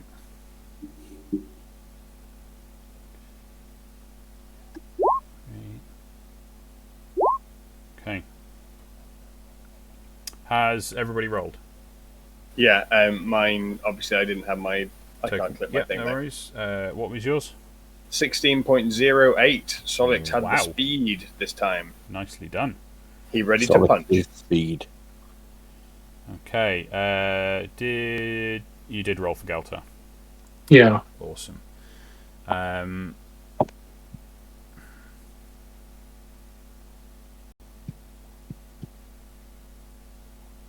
Where is he? What did... I can't even see Galtar's roll. It's there. I can see it on the turn order. I just can't see it in the actual rolls. It says Arwin, but because he's given me the sheet to run, Right. it actually says at the bottom the Gelta Ah, yes. are Awesome. Yeah. Black Ale. Yeah. Cool. Fantastic. Yeah, that's why it got me confused. So, the Cirrus Priests are first. Arwen, how did this work? Arwen is so far down. I'm probably just completely overwhelmed by the heat and mesmerised by this incredible sight of metal and whatever, and just sort of a little bit at a loss. So, Okay, Solix, you're actually first from the party. First time for everything, isn't there? That's exciting. Can how close am I to doing any damage to anyone? It's a bit dark in here. Not very at all. So you are 25 feet away from the room itself, and then you'd be up on it as has been described to you. You'd then be up 20 foot in the air on a catwalk. Yes. Yeah. So you got 25 feet to get into the room in the first place. So let's do that. And then, do you want to head around to a ladder or dash to go around to a ladder? Given that I can't, how many baddies are there in the room? 3. 3. 3. Okay, no, yeah, that's fine. I'll go to the ladder. So that was 25, 30, 35, 40, 45, 50, 55. So you can get in the corner to a ladder and begin descending. Can I? Yeah, go on. That's fine. Yeah, I was going to say I didn't really want to have my back to anyone while I Okay. was descending. So you don't have So to. if I could be just stood right at the top of the ladder, ready to descend. You can indeed. Are you wielding sword and shield, or are you two-handed? I am. Yeah, I've picked back up my shield now. I am sword and shield again. Cool. Phineas. I'm gonna run up to here. We're on a bridge here, right? You're on a catwalk, yes. On a catwalk. Oh yeah.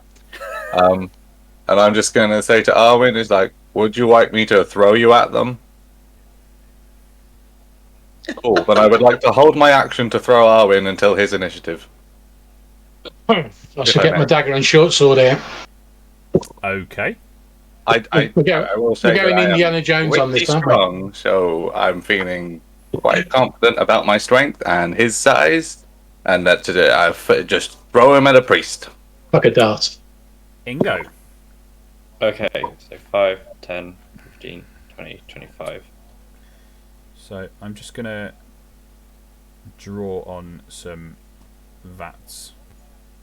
Just because I realised that they weren't visible. Which may, now that I'm drawing them out, may well result in me moving a few priests around. Otherwise, they're a bit warm. Ooh, and I realise I'm going to attempt to throw Arwen over a vat of lava. Oh dear. Okay. Has he still got the thing? Has he still got the thing on his back as well? Yeah. Yep. Yeah. Can I see this guy from here? See which guy? This guy. From here. There. Yes. Yes, you can. Cool. No one else has done anything yet, so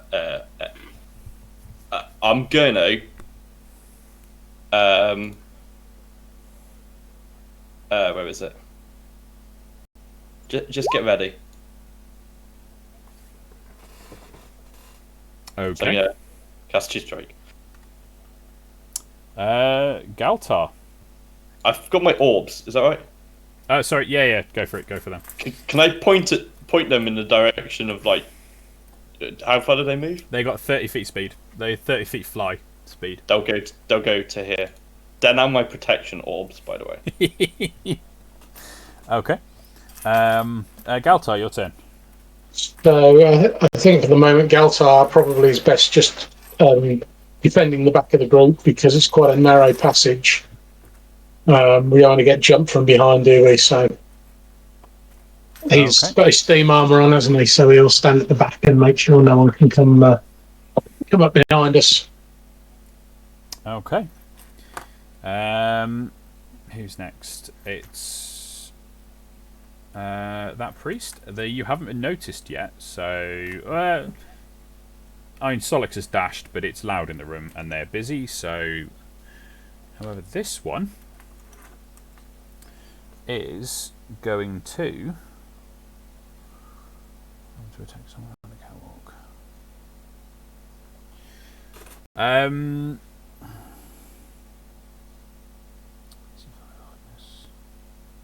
That's naught. Okay.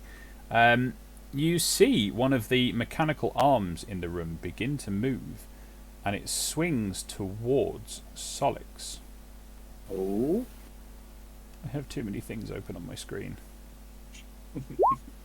But unfortunately fails to get a purchase. Unfortunately for the priest, not unfortunately for Solix. Mark, you're controlling Galtar now, so I can close his character sheet, can't I? Yeah, I'll take care of it for the time being. Yeah. Cool. Just saves me having a few less things open on my screen. It is Tok, your turn. Right. I am going to. Right, I've got my long rest back. Me shooty things back as well. Yes, you have. Oh, I like shooty things.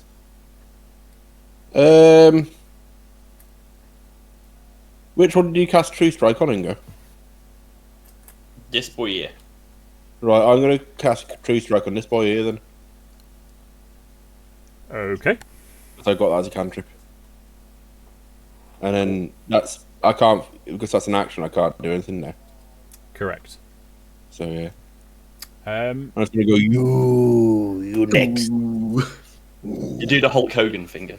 So, Arwen. You. So the first. So, Phyllis, you're going to pick me up, aren't you? Yeah. I'll throw you directly at that. Well, I'm going to hold the dagger in this hand, a short sword pointing forward. I'm also going to cast invisibility on myself. Okay. Okay. So we can't die. It's just that they can't see me coming. And I want you to throw me at this chap at the back here. This guy, yeah. Okay, that guy you like, yeah. And as I you throw mean- me, I'm going to shout into infinity and beyond. Nobody tosses a dwarf. Gobber. Okay, so we're looking for a 20-foot toss. Remind me Short how path. standing jump works, because we're going to base it off of that. Crit. Okay. What? I'm looking at this situation going that if you do this with actual rules, then we're about to blow up a goblin. Oh, not necessarily. We're waiting to roll athletics and see what happens. So, Let the dice decide. Remember to shout yeet, you get an extra. I'm like, I've got sweaty hands. I'm like properly nervous about this. I'm just basing it off of the rules for long jump. Phineas, what is your strength for me? 16. 16. Okay. I'm beefy. Can you make me an athletics check? Uh-oh. Okay. So we are going to go with Arwen. You are grabbed from behind, flung, and kind of a run as you step off the catwalk, Yeah. flying 10 feet Oh, no. forwards. And can you make a dexterity saving throw for me, please? You should have shouted yeet. Dexterity saving throw. Oh, where's Bardic Inspiration when I need it? Here we go. You can't use it on that. 16. With a tumble and a tuck and a tumble as you're falling, because this was 10 feet straight forward. As you're falling, you manage to, with a tuck and a tumble, turn that momentum into an additional 5 feet and land just the other side of the vat. How does that big lad, okay, how does he only throw me 10 feet? Mark, have you tried throwing anybody anywhere? It's Yeah, quite difficult. I have actually in the past, but not since I matured and grew up a bit. I mean, I've got a son who's probably similar in size to Arwen, and I mean, they're not easy to throw. Next time you're in the nerdy, I'll check it. Yeah, we'll just find someone small and launch them out the wall onto the paddle. That's what we need to apply to D&D. Science. So can I do anything? Is that just my movement? That's my your movement. You've landed quite deftly. You are there. You have your action. Well, I'm just going to go, surprise! and stab him with my dagger. You got to be honest. That wouldn't have sat well with Phineas. It really wouldn't have if I just dropped you into lava. I'm very sorry. Out of character. But I'm not going to be able to throw him much further than that. That's, you know. I mean, so you were after him throwing you initially 45 feet. That's further than you can throw a ruddy javelin. Okay. Maybe I didn't think it through very well. I apologise. I will try better next time. You think things through? No. You do, however, have advantage, Mark, because you are invisible. Oh, Got that. That's exciting. I know, still got 15. 15 to hit. 15 does hit, doing 14 damage. Because you were invisible, you got advantage, and therefore you get sneak attack. brilliant. Nicely done. Well, you know, I appeared as if by magic. Fly gobbo. I like the thought. Sorry, I like the thought of if you didn't succeed, you were invisible, so we would have just seen a splash and gone, was that him? Oh no, you didn't Yeah. see, you had the explosive thing on, so we'd have seen a splash and then an explosion. Just a boon. Cool. Anything else, Owen? You've got a bonus action? I'm I think I'm just going to look behind me at the vat, look at where I landed, look at this and go, Okay, Yeah. it's the Cirrus Priest at the back. He is... Ooh, this could be fun. He is going to use Catapult, and he is going to levitate I'll be back. small orb of... a small sort of puddle of lava, of molten metal from one of the vats, and fling it at Arwen. Uh-oh. Oh, no. Sorry? Dexterity saving throw for me, please, Mark. Ooh. Yes. You duck at the last second, and this ball of lava just splats against the side of the vat, showering you with an uncomfortable spark in the back. But But am I still invisible though? Am I not still invisible? Does it break when you no, attack as someone? soon I as can't you make the remember. attack, you're visible again. Well, I should have read that bit as well, shouldn't I? Really? Oh, you got you advantage. Got you advantage on the attack. No, that was well worth trying. Absolutely. Okay.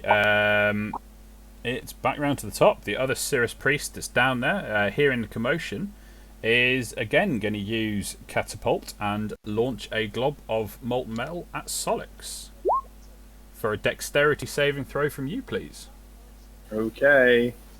These are not the kind of people that I want to be facing, because Solix is famously not very deft. Impossible. But he has now passed both of the dexterity saving throws he's been asked to take. I am famously nimble. I don't know what you're talking about, Tom. Solix, your turn.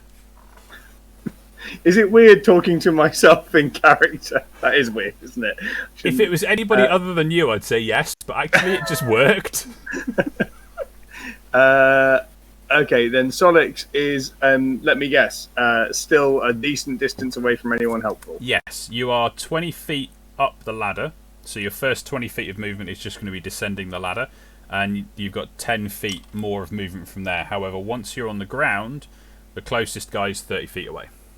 Okay, so can I just move as close as I can, please? Yep. That's the... So down to the ground, and then 10 feet forwards. Yeah. Because I don't think reasonably there's anything else I can do. In terms of I have a spell where I've got nothing within 10 feet of me, right? Correct. Okay, then forget it. Carry on. Phineas. I guess I'll start making my way down. 5, 10, 15, 20, 20. Up to the top of the ladder. Ready to go down next turn. Okay. You don't want to throw the other goblin then. I think the other goblin might resist a little bit more. Yeah, well, yeah, Arwen definitely is up for it. Talk is one of them shooty bang bang kind of guys, so he's got the range. And that's all I'll do for now. Okay, Ingo. Yeah, 5, 10, 15, 25. Am I still on the catwalk here? Yes. It's at the end, isn't it? Yeah. I Yes. pointed at the screen rather than it's here, isn't it? Okay. Correct. Phineas is stood at the top of the ladder, yes. That's fine. I'll shoot the guy I've got advantage on. Okay. Advantage. Bang. 18's going to be a hit, and 11 damage is going to finish him off. Nice. He's down. Galtar. Okay, I'm going to move him into the room, and he's going to take. Let's use his car. He's got a carbine, doesn't he? Yes. So I will go. This is kind of shit. There it is. Carbine. Ooh. Nicely done. Oh, that's a bit of a super duper those. Oof, that's a strong hit. Single shot through the eye lens of his hood, and the priest slumps to the ground. He's got a little horn on the side of his steam armor. He goes "Woo!" to celebrate. A little tutor. Okay, that priest is dead. Okay, who have we got now? This time we're going to make an attack against Ingo. For an 8. I don't think that's going to hit. The same claw arm that swung around at Solix before has now attempted to grasp hold of you, unsuccessfully. I imagine it's like one of those fairground. A little bit like that, yes. Soft toy grabbers. And it just keeps trying, but not actually getting the prize. A little bit like that, yes. Tok, your turn. Right. I have advantage on this one. You do. I did True Strike. And I'm going to imbue it with a rune shot. I'm going to do Brutal again, Okay. which is this one. So I need to roll advantage. Advantage. And this one.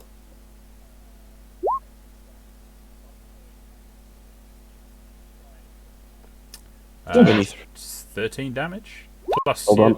plus your 2d6. Plus another 10 damage. Oh, Good so hustle. 23 down. He again. This shot doesn't cleanly punch through his eye lens. It does, however, take him completely off his feet and dump him in the vat behind. The force of the blow knocking him over. Okay. Who's next? Arwen. What are we fighting now? I thought are they not all dead? The arms are still moving. Oh, the arms. Oh yeah, Where are the I arms? can't see them on my map either. No, Yeah. I can't see. I can't see any arms. Yeah, there are 4 arms around in the room, sort of anchored roughly in the 4 points around the centre, but they are moving around on a track, slight limited movement on a track, and they've got quite a reach Okay. as well. So Oh, well, At I'll least- try and attack. at least Attack one of one the here. arms could reach you anywhere in the room. Right. Well, I am going to use.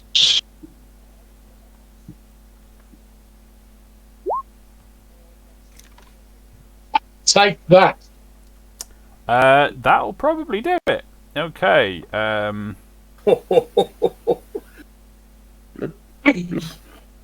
That's not the thing you needed the 50 gold's worth of orb for. Oh, pitbull. Is that the thing you needed a diamond for? Okay. I understand. Okay. Well, in which case, we'll just hit it with a dagger because I don't need anything for that. I'm sorry I ruined that, but I must buy a gem of 50 gold pieces. I'm going to put it on my to-do list because it's killing me. we found 200 gold pieces in this place alone. You should be able to afford one. Okay, Um, on my list. To be actually, let's go back slightly because I do recall that Tok picked up a bag of gems from the Gorax's lair, and I never actually gave you a description of what they were, but there is a value in there that could function. If Tok would be generous enough to have given Arwen one, knowing this, Yes. then we'll go back to the chromatic. Nah. Nah, I'd have kept it, mate. It's like, yeah, so 100 gold pieces, but that'll be 200 gold pieces for the gem then. So, Okay, so so we'll- did that just do 19 add 18 damage? Yeah, because it did 3d8 and then a crit of 3d8. Nice. Okay, your chromatic orb smashes through that arm, and it falls from the ceiling where its anchor point on the ceiling is, and just crumples beside you. There are three. I'm the greatest. There are 3 remaining arms in the room. Solix. Okay, so am I in range of any arms? Yeah. So Arwen went for the one I assume nearest him. Yeah, it's reaching around. You're tall enough to be able to strike up at part of it. Yes. Okay, then I will attempt to strike up that part of it using my sword. Let's see. Oh, drat! It went a bit quick for me. You say that. That's a hit. Hey, I hurt it a little bit. However, although it's a hit, your weapon does just glance off and doesn't appear to have made a scratch. Right. Anything else? Any movement? I think I'll probably again. I'm not sure where I am, so I probably move. You are so describing the room. You've got a. Have you seen the room on the stream or not? Yes, it's a big rectangle with 4 purple circles in it. I got that far. Am I in a corner? You are in the bottom left. You're next to the bottom left circle. You could advance up, straight up, and get near the door. That's the exit to the room. I'll do that, please. Okay. 1, 2, 3, 4, 5, 6. So you are now right. You are next to the top left, vat, and also next to the door. Next to the door. Okay, fantastic. Thank you. Okay, Phineas. Am I within 30 foot of an arm? Yes, there is. There's one around about here. Okay, and I'm going to try and thorn whip it. Okay. I will take it. Again, your thorn lash, your thorn whip extends out and it wraps around the arm, trying desperately to scratch at it to hurt it. But as it comes away, you notice that there's no damage inflicted. Does it get pulled 10 foot closer, or not? Yeah. So it's not the anchor point, but you can pull some of the arm closer. Yep. Cool. Ingo. I don't really think making this thing run away would do much work. So I'm just gonna 5, 10, 15. How much is it to go down? It's 20 feet down. Okay. I'll shoot at the one that's like round here-ish. Come on, round here. Yep.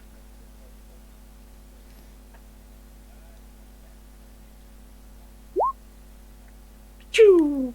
Okay, it does 10 damage. You as you shoot it, you must have hit a joint or something. You can see the bullet strikes home and it pings off something, and there's a jerky movement now to the arm.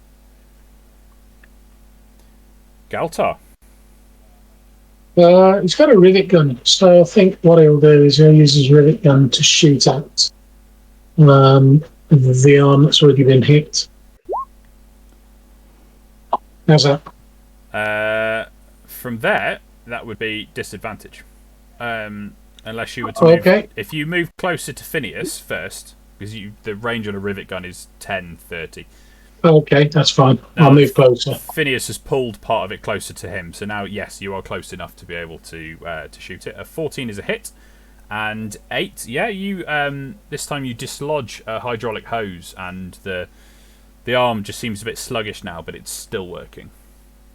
Nice. Okay. And it is going to swing at you. It's going to go for Ingo again. Ingo did the most damage. So,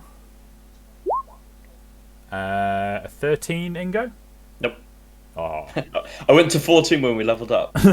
Nice. Nicely done. Tok. Well, seeing as everybody's shooting it, I'll shoot it as well. Bear with me. There we go. And nope, that one there. 12. 12 hits, and Oh, no. your shot severs some sort of connection, and the arm just hangs limp now from the ceiling. I think I did something, guys. Okay. Who's next? Arwin, your turn. Oh, Joey, well done. Well, you're very good. I've met So Arwen's going to move over there. He's going to take out this 50 gold piece gem. He's going to look at Tuck Wave and go, cheers! And Thank you. I'll make use of it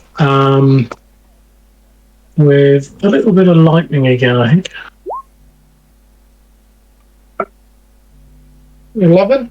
Wow. Yeah, that smashes through. Such a good spell. Well, you say that. He's rolling ridiculously good on the damage. That's 3d8 Yeah. damage, and he's rolled 2 8s and a 6. Nice. Yeah, the orb smashes through one of the connections again, and the arm, a chunk of the arm, just falls to the floor. He goes, I am unstoppable! Flying gobber. That's what that goes. And Solix, you are close enough to another arm to attack, or close enough to the door to open it and potentially get out. Well, I think I think keeping in with what's going on and being spurred on by watching everyone destroying the arm so well, Solix will be feeling slightly left out that he's not been able to do really anything yet, and so he's gonna be like, everyone, watch this. And he's going to take his sword and he's going to, like, by the power of Grey Skull it, like, straight up. And whatever happens, he's like, I'm understanding now that I'm discharging my thing, whether I'm making contact or not. It's discharging, and it's going up.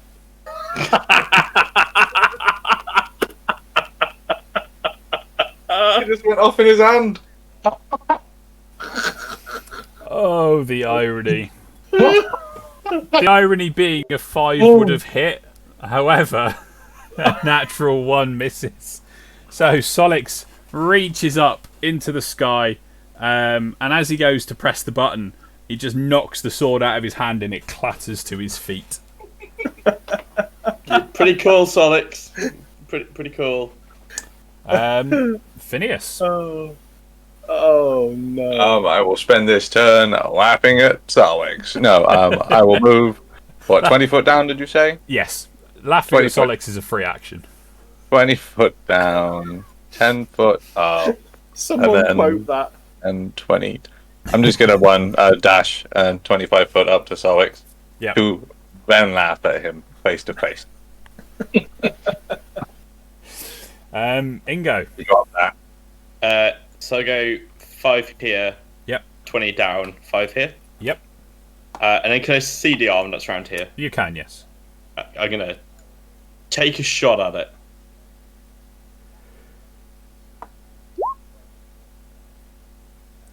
It hits. Again, your shot pings off a cog and seems to strip a tooth out of it, and there's just a little bit of a jerky motion now to the arm. Galtar, at this point you realise you're not going to be able to climb down that ladder. Yeah, can I, knowing my own power armor, can I jump down there then? Is that something I can do? Yes. Yeah, so I'll jump down. That is, however, your movement to do so. Yeah, no, absolutely. So I don't think I can actually get a shot off them there. It's no. Oh, you're in long range with the rivet gun. Okay, all right, we'll give it a go then. So that's disadvantage. Okay. So I'll click that, and then I click that.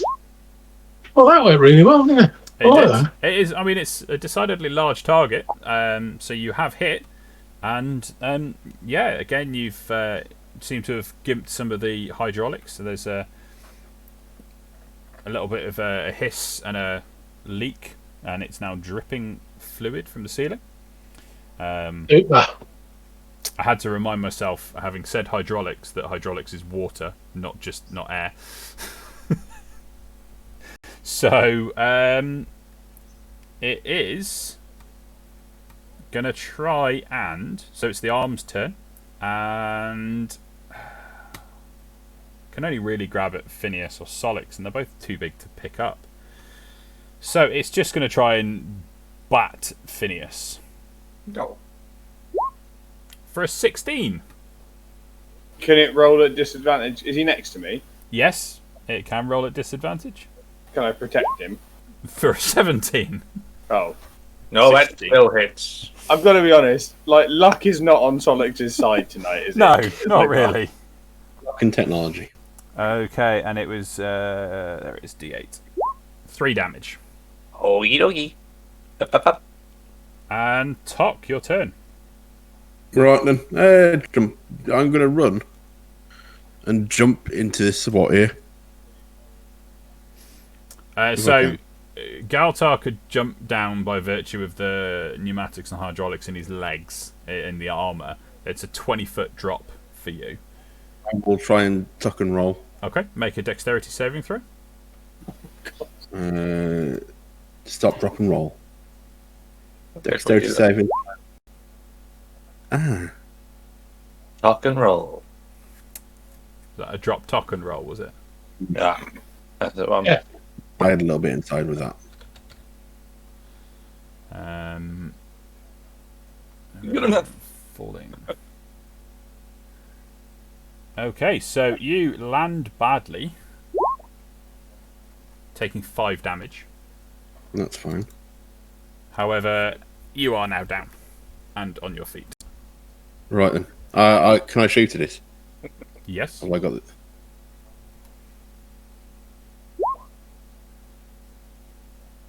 There we are. Yeah, and once again, the shot cleaves through something. You're not entirely sure what, on the arm drops limp. I'm running low on bullets, so you guys, can we find something which isn't forever living to shoot at?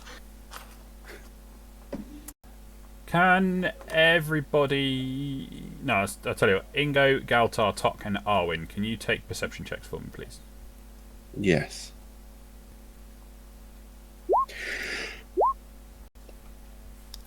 That's 18. That's an 18, is it? Yeah. Okay. Tok and Ingo, you notice there is... Ooh, up here. And Galtar, surely. Where's Galtar's? Nope. The bottom. Yeah, no. It's 18 was the DC. Notice at this point here, there appears to be quite a grimy window, and you can see somebody on the other side of it, visibly frustrated and banging at a control board in front of him. And then he turns around and heads off back out of the room that he was in. It was a grabbing machine. I think we upset a bloke, guys. We must have a lot of blokes.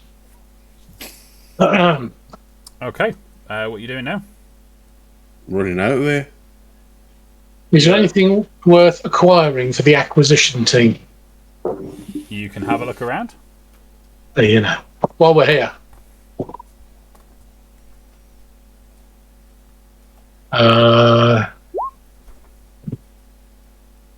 12. You see lots of detritus, lots of bits of metal and things. No, I'm good. And, however, in the corner you see what looked to be a pallet of something covered in a tarpaulin.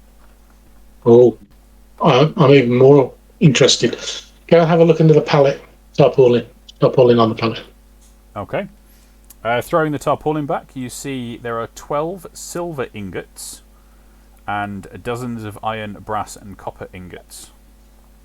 Oh, right. So, slowly sliding the tank off my back, because who wants to carry that weight? How many silver ingots can I fit into my backpack? Well, they're £11 each. I know it might slow me down a bit, but hey, what the? I could probably take 10. 10, I think. 110. That'll put me on £167. You can take 10? I'll take 10 silver, yeah. 10 silver ingots. What are they worth? You don't know. £4.50. Let's take him the heavy. Can I try and get the heck out of this horrible foundry room, please? You can indeed. So you are opening the door. Yes, please. Could I have seen that he put the flamethrower down? Probably. Arwen, do you not want that? No, I'm good. Oh. I'm gonna nab that then, mate. You be my guest. I'll take the flamethrower. When you bend over to pick up the flamethrower, you also notice, because Arwen's put this down right next to the pallet, at the bottom of the pallet there appears to be a vat of oily goo that seems a similar consistency to the goo that's been coming out of this machine. I'll grab that too. Okay. A vat of it, like it's contained. Is Yes. Yeah. Like, so you're a canister. A canister of it. In my head, I'm like, this is something I can use to reload this gun, so I'm gonna take it. Yeah. You can make that logical assumption. Yes. Ammo. So Phineas is out. Do you want me to open the next door, Phineas? Are you going further? Yes, please. Yeah. Can Solix go with him? Yep. Yeah. Phineas, are you handling that? Yeah, he with me, Okay. hand in hand. Come on, boy and Solix, this way. So you are into a room identical to the one on the other side, with all sorts of the cloaks and the heavy leathers and whatnot on the pegs. You notice that the priests that you were tackling in there were wearing heavier garments. They were wearing some of these outfits, probably to lessen the heat. Are you continuing on? Yeah, well, yeah. Okay. Come on, yeah. Go, Solix, go. I will open the door if there is a door to be opened. You already have. Thank you very much. Okay. Rounding this corner, you can see in front of you some sort of balconied. What's the word? Mezzanine. Let it be a mezzanine. It's not really a mezzanine. A Railing. vista. So like a balcony railing type thing around this section in front of you. So that darker black line is a railing, and then over that, just the floor disappears. You can see a central pillar, and let me just describe to you. Where are we? Okay. The metal floor extends onto a small balcony surrounded by a gleaming copper railing. Beneath you is a tremendous pit, its bottom nowhere in sight. Above it, a cylindrical void is carved out of the temple's heart. Reaching up through the gigantic shaft is a column of machinery, gnashing gears and dancing pistons, surround a matrix of coils, hoses and glowing glass shapes.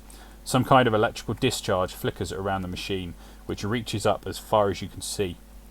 As you stand transfixed, a fat blue-white bolt of energy jumps to the balcony's railing. It's gone in a flash, leaving a strange, tangy smell in the air. You can see from here, you can see another balcony at your level over here. You can see down here, at a lower level, you can see another balcony with a door behind it. And you can also see above you is a slightly more, so the top of the chamber closes off slightly, but then has from the bottom here, this entire section here has got a what looks like a wider walkway out to the centre, and you can see there's a commotion going on up there. You can't quite see what, it's quite a ways up, but there is something, there is a fight of some description up there. I wish these floaty orbs could talk. Has James's camera died, or is James No. just staring at I the just screen? closed, sorry. Don't you start, Tom. Yours does freeze. Could you say all that again? No, it's okay. I was just I'm just imagining. Okay. So you found some sort of central section. You struggling to get your bearings inside here, but you think that this the lower observation platform down here probably comes off of the Great Hall, that final door that you didn't go at the tip of the Great Hall. It's difficult to get your bearings, but you know you've come up a bit and you've headed off to the right, and then you've come back again. So it kind of makes sense that it would be that. So we go around then. Yep. I was trying to think: do we need to jump down here, or do we need to think of some grapple ropes? No, let's explore other avenues first, shall we? The corridor heads off to the side. Also, if you would remember, a bolt of lightning shot out of the centre and hit the railing. Yeah, it was going to have to be a timed thing. Well timed. Well, do you just mean the handrail? I mean the whole thing. The whole thing of what the. Oh, does it affect what was stood on, or is it just the physical handrail that it hit? No, it hit the physical handrail and then appears to have grounded. Okay, that's right.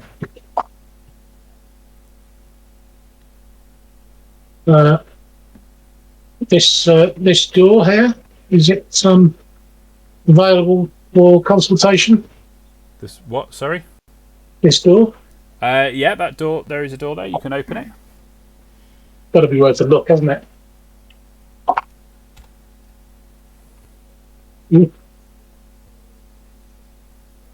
Go, get you go. Is this another balcony area? Yes. Type thing? Yes. Can I look up from this one and see if I can see what the commotion is? You can't actually see the commotion from there. Okay, cool. Let me just double check the other map. Check I'm getting it correct. Yeah. So from where you are, the bridge, for want of a better word, from the outside over to the centre was on the south side of the pillar. So from down here, you can't see onto the pillar or onto the bridge. You could see it from the side because you were looking up at the side of the bridge. Yeah. Okay. Should we have carried on round this thing, do you think, guys, or shall we go for this door as well? As we could just be led off again. Door. Solix is already doored, I guess. Okay. I don't know what's going on. So, that door has been opened. Number 13. Where are we? It all sounds very nice. You should see the colours. They're beautiful. Oi, don't go in yet. Steady. Get out. Okay. Bag it up. Just don't want to stand on people. Come on, make some room, everybody. Whoa. The voice in my head wants to say something.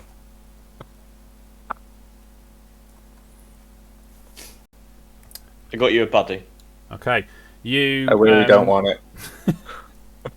You catch the end of a conversation as you hear, "No one deserves this. I hope we get her soon. If she doesn't get us first."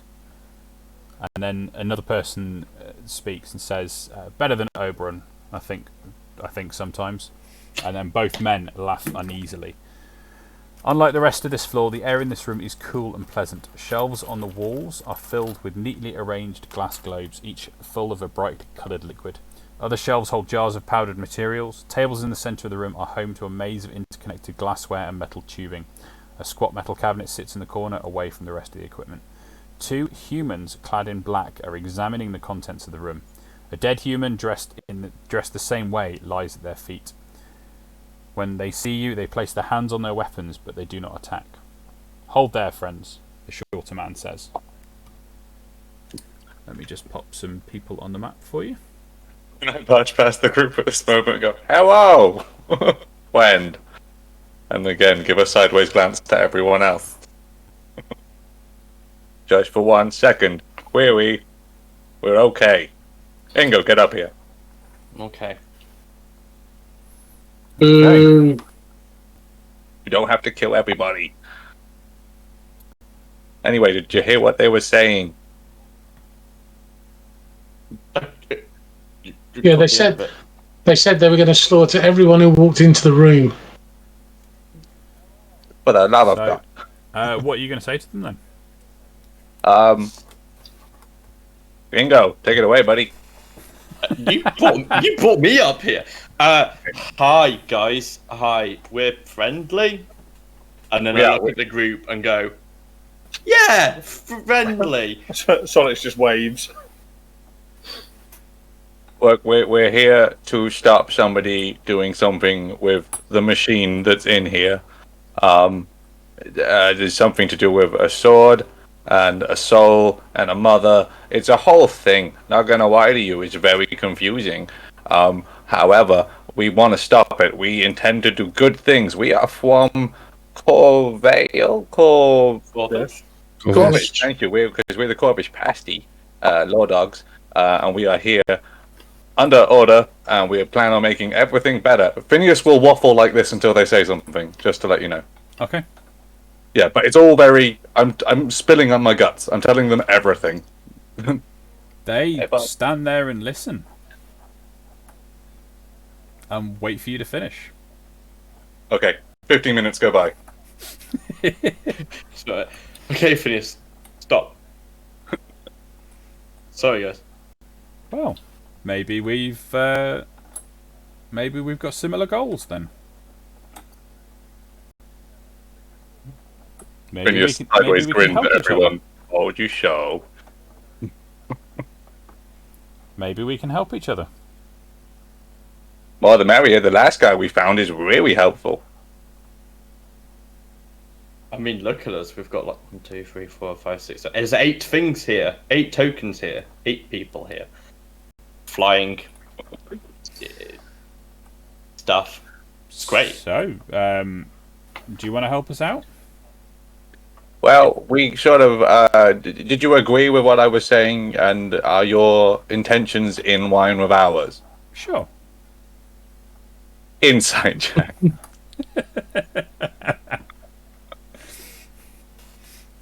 May I? Yeah.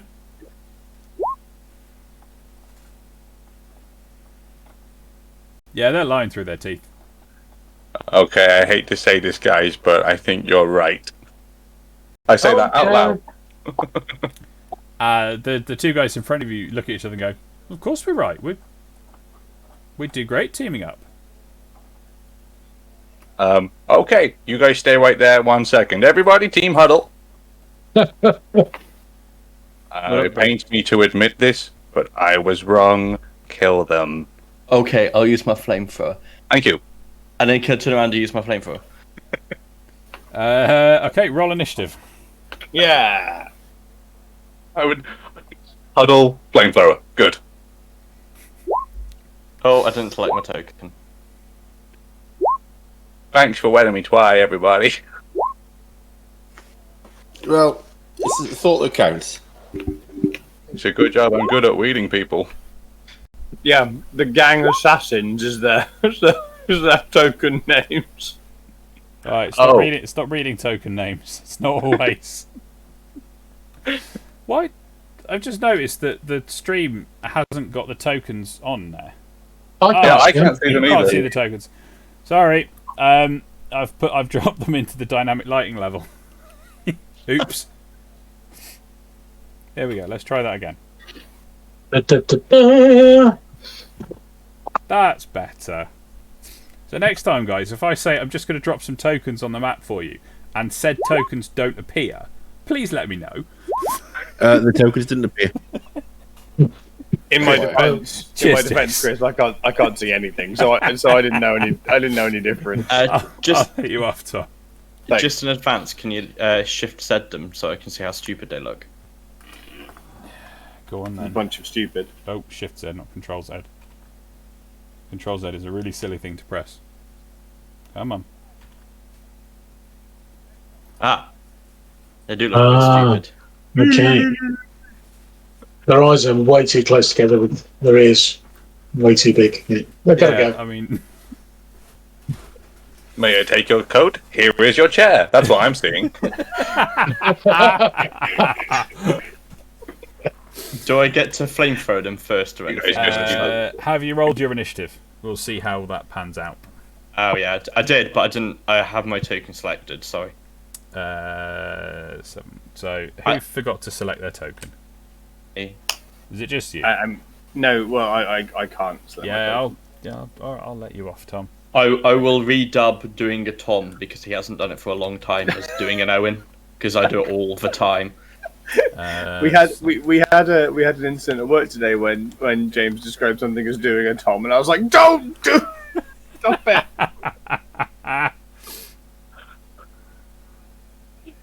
What is that, Mark? Are you It's in cold? that. Okay. They are going first.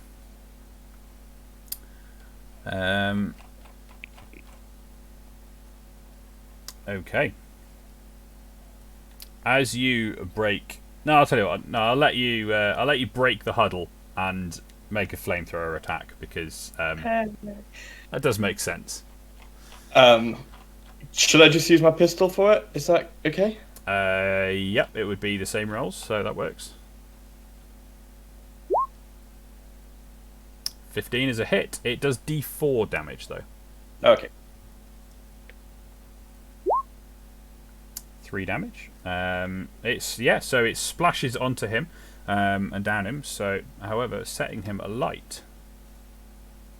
And it is now the other chappie's turn. He is going to step in and attempt to stab Phineas. Wow. Why was he rolling with disadvantage? He shouldn't have been rolling with disadvantage. I will roll that again. Was it because he was on fire? No, the other one's on fire. No, he's not on fire. All right. An 8. Phineas. Nope. It does miss. The other one is on fire. He is going to spend his turn trying to pat himself down and put himself out. He's failed, so he takes D4 damage, Owen. It's another 2. Take my mighty fire. Tok, your turn. I look at the one patting himself down and gone, "You're in the wrong place at the wrong time. You couldn't lie to my friend Phineas." And I will shoot him. I will. I'll just shoot him. Plain old bang bang. Oh dear. I wish I'd done something like that. Is unfortunately a miss. Okay. Phineas. Quite upset with them whining to my face. I'm going to sidestep around him and try to clock him round the jaw with my quarterstaff. Okay. Dunk. Oof. That hits. Quite upset. Ingo, your turn. I'm gonna try and just set this guy more on fire. Okay. I like to burn things. You pull the trigger and nothing comes out. Run out of ammo. So what's that? 1, 2, 3. I think it has 3 uses. Okay. Roll an intelligence check for me to see if you can remember how many times Arwen fired it before you.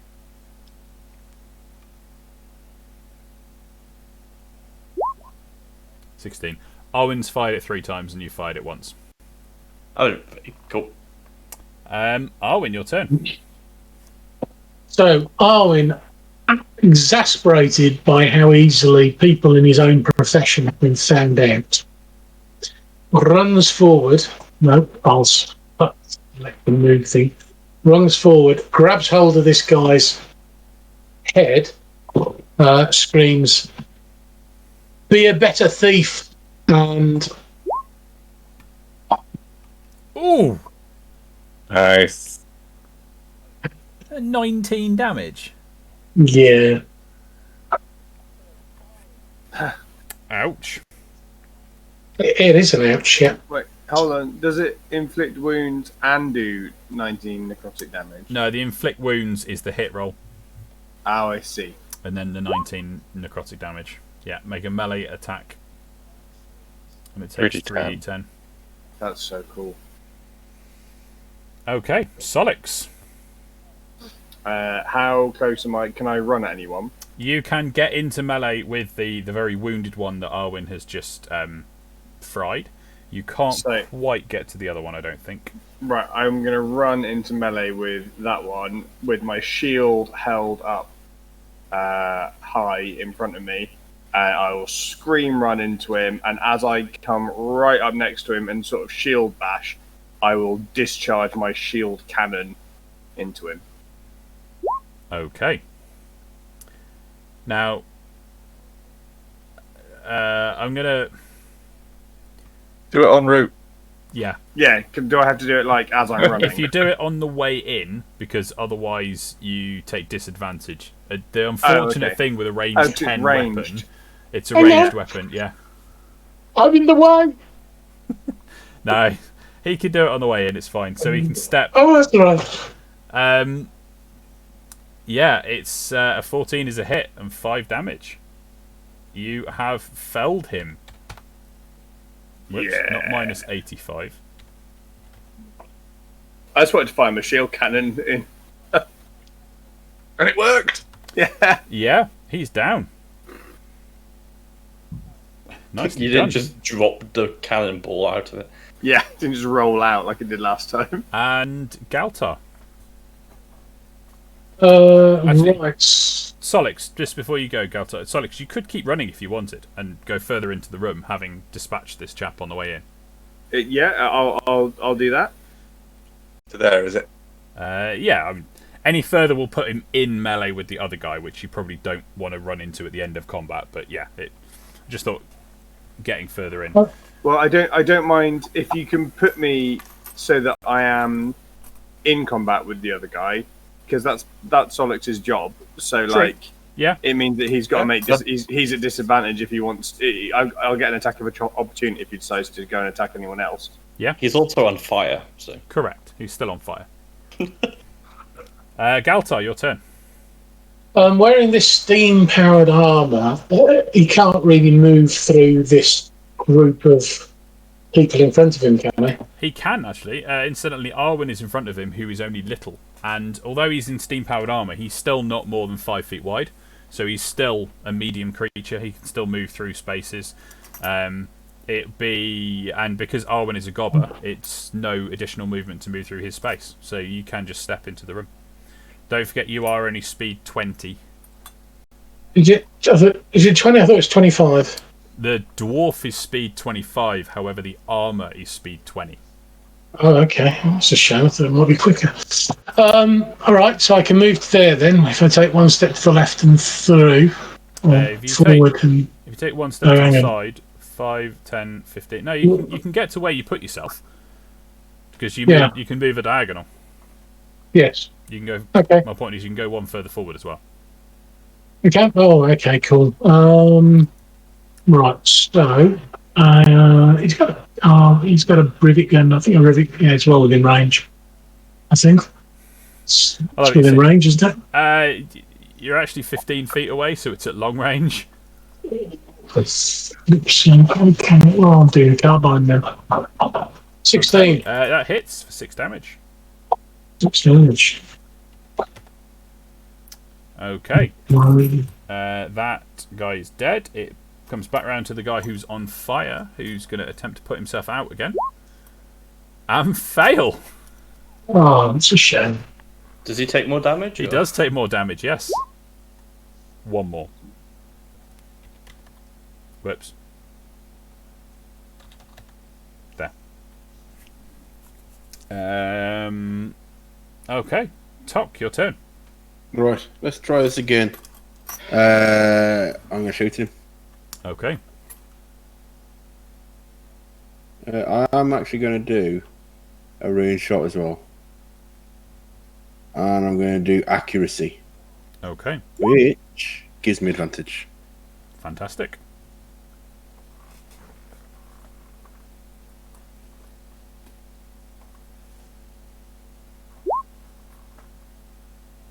Oh my word. 11 is unfortunately a miss. What are you doing, Tok? You stuttered. Phineas. Let's keep going next to my buddy. Yeah, no, next to Solix. 5, 10, 15, 25.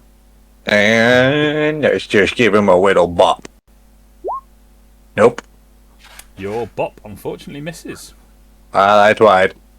Ingo. I'm gonna kind of put this flamethrower thing away, like holster it, take my pistol out, but I'm gonna just call him stupid. Okay. Uh, Wisdom Just- save. what an absolute stupid face for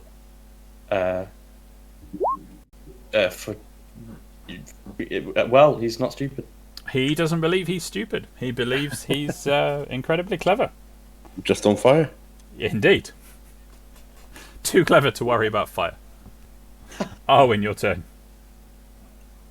Well, you say he's on fire, but I don't personally feel he's on fire enough.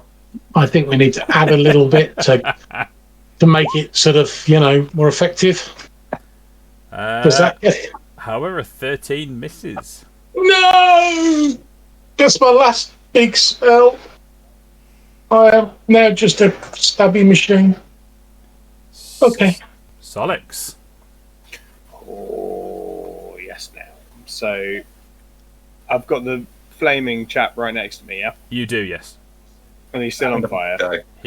He is still on fire. Okay, so now we are single-handedly Caspian Battleblading. Single-handedly or single-handed? Single-handed. You're gonna electrofire And him. I'm going to electrify him as well. So that's Electrofire. 5 initially. And 2d8 for another 9. He's looking a little worse for the wear. And it's Galtar. Right. I think he's going to take a sidestep there. And then he's going to go forwards 1. And that therefore means that he can use his rivet gun with impunity. I mean, he's still shooting into combat. It's still harder than stepping in and swinging a giant. Well, yeah, okay, wrench. let's do that then. Let's see how his jack wrench works. Oh, pretty well, apparently. 21 for 5 damage. I've just broken everything next to me. It was worth it. It was worth Everything. it. 5 damage. Ooh, you clonk him good, but he's still just about standing. And it's his turn. He is gonna say, never mind this bothersome fire, and attempt to stab the lightliest armoured individual, so Phineas. But I imagine Solix is going to say, nope, have some disadvantage. Have some disadvantage, please.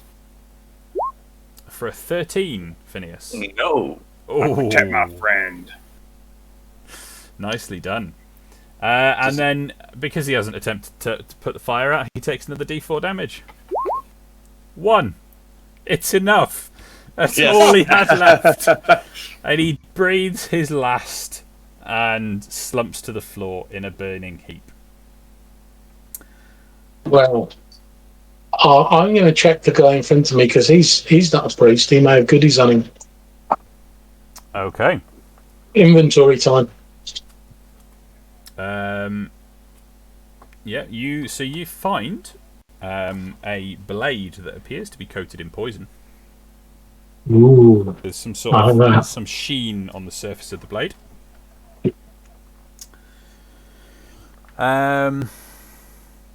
There's not much more on them. However, you've got lots around the room if you are looking. Yeah. Yeah, I'll look around the room for camera. So you find a locked metal cabinet in the corner. And there is also there are lots of strange alchemical substances around. but I don't think any of you know enough about alchemy to make anything from it. So I think I have a herbalism kit. Any herbs up in there? no No? herbs that Okay, you can recognise. When you said that when we went in the room, there were two of them standing up talking, and there was a dead one. Yes. Am I able to determine the cause of death of the dead one? Yeah, you can have a look. So the dead one, when you look at him, you will recognise the rune on his face as being one that Alexia has previously used to raise the dead. Looking at his wounds, can you make a medicine roll for me? Yeah.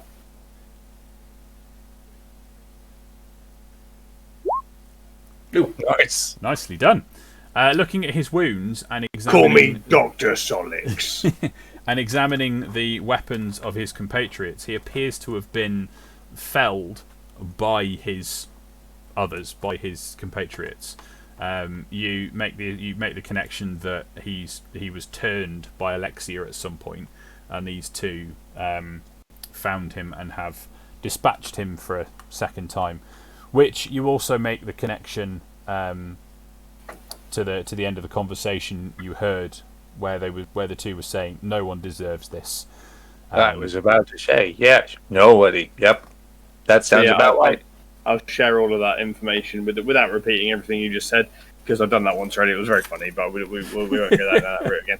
But I will share all of that information with the gang. Okay. Was anybody having a look at the chest, the locked metal cabinet? I was going to suggest Arwen. Go ahead, dude. Make a... What are we? Go ahead, buddy. You can do it. What do we pick locks with? Thieves' tools. That's the one. Out of hand, isn't it? Is it? I don't know. Light hand's the same as thieves' tools, Shanice. Yeah, you managed to pick the lock.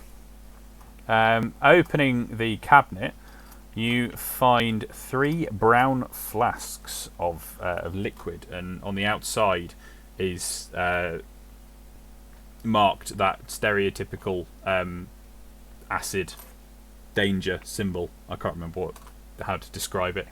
Is it like a skull and crossbones sort of situation? Yeah, that one. A man wearing safety goggles. Yeah, I'll put my goggles on. Everton. Make a perception check for me, though, please, Arwen.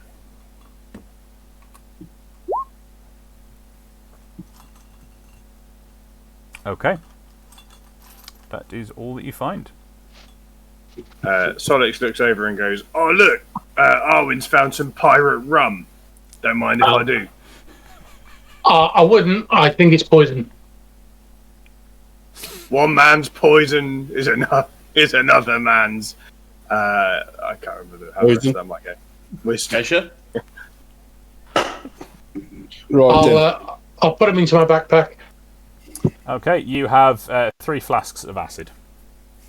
I'll get freaked out by these orbs that reappear because I keep forgetting about them. They're like orbiting you, and every time they come around, you're like, "Ooh, what's that?" They haven't got vision, so like when I move Ingo, like I lose their vision, and I'm like, oh, I didn't forget about them. But There you go. Ingo can't see for them. Oh, sweet, thank you. All it is a checkbox, but because I don't, for my computer, they don't need vision for me to see what they see. But if I give everything vision, it massively slows things down. So I only give things that you guys need to look from vision. But it's just a tick box to make it happen. So Cool. Okay. I believe you're done in there, aren't you? So Yep. I believe Alexia's here, yeah. She's around here somewhere, yeah. Yeah, let's find her. And also, there is definitely another way into this place because they were in before us. Yeah. There might be many entrances. They might even have a map. Who knows?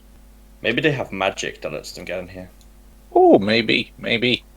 No doors down here that we're walking past, is there? No. Incidentally, who saw the person arguing in the control room? Was it the guys we just murdered? No, It was for that. no, it was a priest. Oh, it was a priest. Okay, cool. Cool. Okay, so you do come around. You come around to the last observation platform, and again, you can still see something, some sort of fight going on up there. Make a perception check if you are looking up.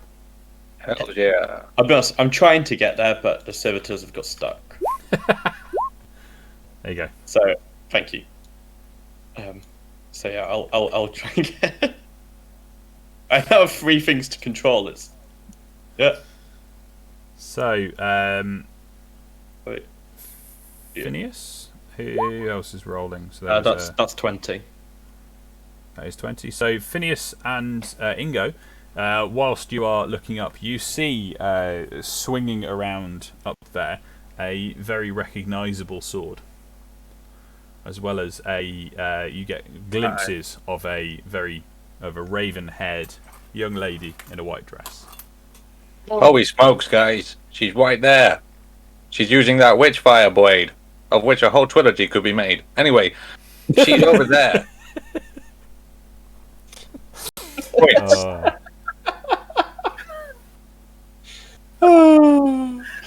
I love it though. What you guys don't see is some of the notes in this book are fantastic. One of which says, where is it? This is worth reading out. Come on, where did I find it? Normally, when you look behind a DM screen, he's naked. But tonight, he's not. Shush. Oh, come on. Why can't I find it? Big money jokes. Ah, here we are.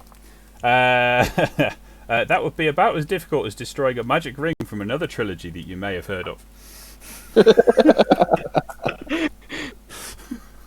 Brilliant. So, is that in reference to us trying to destroy the Witchfire blade? No, that's later on. We'll get to that. Okay. I just thought as we were talking. Boys, it's futile. It's give up and go home. No, look, they're right there. They are They they are right about there. 60 foot away? Say again? Are they over 60 foot away? Yes. Okay. Were you going to Hello? try and summon Clarence up there? What? My boy Right. saved There the day. is such a thing as splitting the party, and then there is such a thing as splitting the party over 2 different maps. Well, I was just going to send Clarence to distract them as we ran up. Yeah, my charm person was 30 foot, and as soon as he said that, I was like, ooh, ah. Let's Okay. face it, if Clarence was up there, we wouldn't need to go. Yeah. Yeah. So the door Still is... stand by. We should have sent Clarence in and just hung out outside. Yeah. I'm pretty sure that was one of the early plans, wasn't it? Yeah. It's like, how do you think he's doing? Probably fine. Yeah. Bodies keep being thrown out of windows occasionally. So it's quiet now. Should we check? So you've opened the door in the corner, revealing another corridor. Well, Wow. we've corridored a lot today. We need to find up. Let's quickly find an up. I'm all corridored out, to be honest with you. I don't need to cry within the first 30 seconds of something. Hey, Arwen, do you think I could throw you up there? Hey, we could try. There's We another should, and we know Pebble last time. I think it worked beautifully, to be honest with you. I mean, I landed in front of the guy. He couldn't see me. I got advantage. I stabbed him. Right? Yeah, it was a flawless plan. Good work. It was a dream plan, wasn't it? On my way there, can I try reloading the flamethrower? Yes, you can. Do I figure it out? Yeah, it's not that difficult. There's a cap on the tank, which you can then pour the fluid in. Cool. It's like a super soaker, but really dangerous. Yeah, pretty much. So you've come up to another door. Solix, do you want some fun, mate? Oh, is there another door for me to open? You're too good to me. Okay, the door is open. Unlike the rest of the temple, where you have never seen an open flame, This room is illuminated by torches that line the walls. The flickering orange light illuminates a monstrous metallic figure in the centre of the room. It looks like a cross between a spider and a centaur, grafted in gleaming bronze and steel. But it must be at least 8 feet tall. What is it, sorry? Is this meeting solid? It's a cross between a spider and a centaur, and it's a mechanical construct of some description. I was hoping when you said it a second time it would change, but it didn't, did it? No, it didn't. No. Are we going? Is it missing a leg? It's currently inert, and even from this distance, that you can see some panels opened on the limbs and the body, revealing intricate machinery inside. And the figure also seems to be missing one spider-like leg. You should have bought that leg, and then we could have got Galfor to fix it. Should have bought a leg. How far the leg isn't that far back, is it? I mean, It's quite far now. Yeah, it's a good hour and a half of travelling in the game. Okay, as you are looking through the room, there appears to be another work area that looks like it held another one of the clockwork monsters, but aside from some stray tools and mysterious parts, it is now empty. Oh, fiddle. Well, that was our opportunity to have a friend. If it's like these orbs I've got, that's our missed opportunity of having a friend. I don't know. Like Talk was saying that we should stop the metal things that are bad. And I agree with him. He may have only been saying it for me, but I definitely agree with him. But at the same time, if it ain't broke, don't fix it. Or if it ain't fighting us, don't fight it. I think we should just. How long have we been in here now? How much of our window have we got left? Make an intelligence test. It's difficult to track the passage of time in here. So let's see if you can figure it out. About 25 minutes. It's like being in a meeting at work. You think you've been in there for years, but it's actually been about 20 minutes. I can't remember the last time I was in a meeting. Then.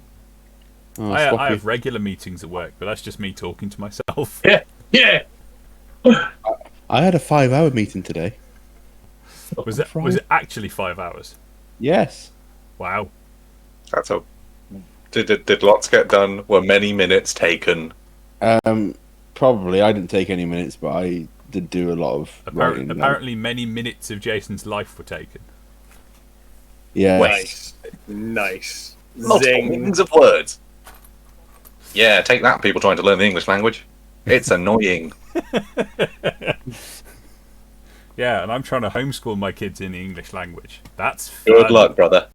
Entschuldigung to our German followers. Entschuldigen Sie bitte meine Verspätung.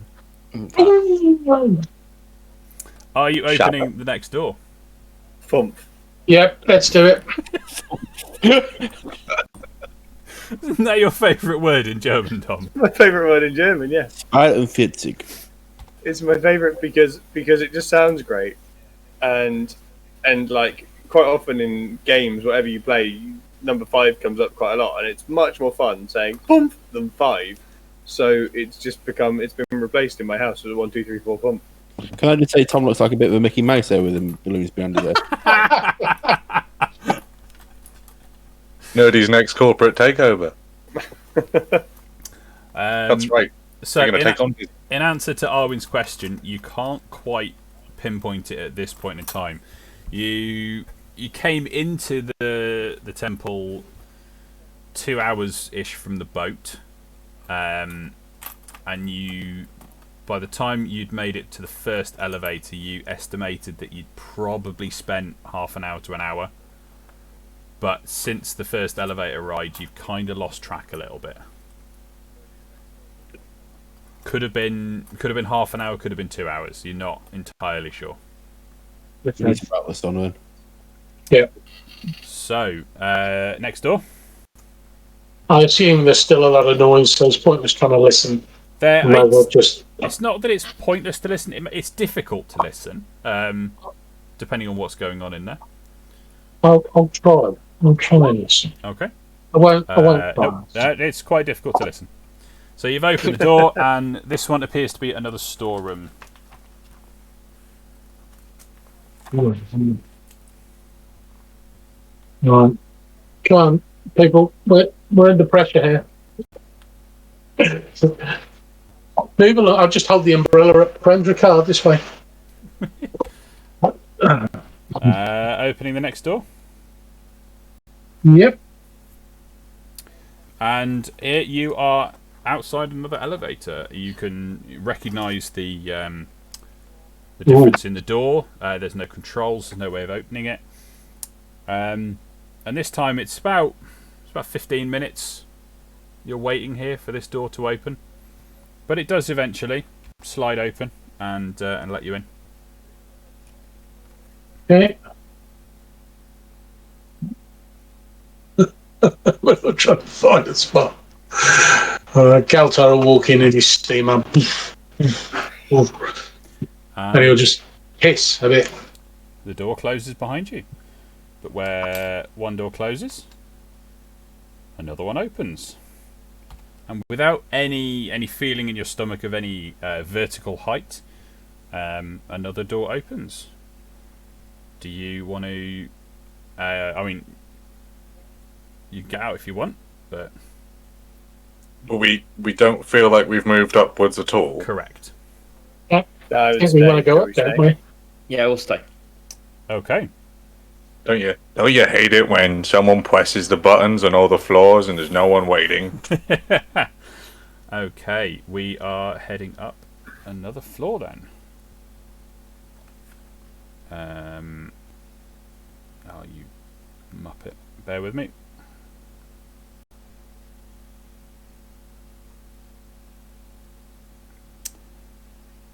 Come on. Wakey, wakey. Dun, dun, dun, dun. Do you know what that song It's was? probably about time to feed my baby ways-abouts, so I will. Where did you just appear? No, you haven't appeared yet. Okay.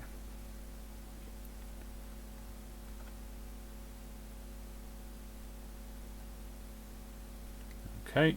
And now let's see if this has worked. Yay. Yay! You all in the lift? Yep. Yeah. Mm-hmm. Yeah. Fantastic. So, this time you have felt just a sensation in your stomach that you've moved a little bit. You've gone up slightly, and this door opens.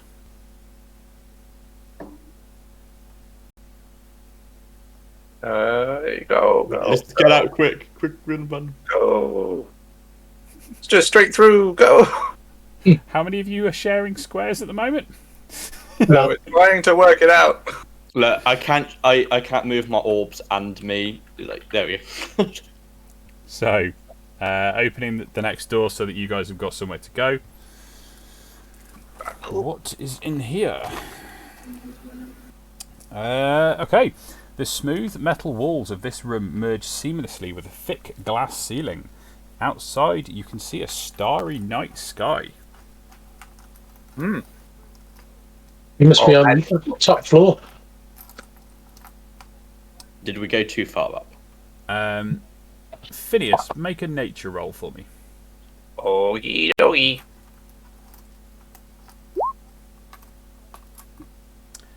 This is not the night sky you would expect to see over this part of the continent, and you also don't think it should be nighttime.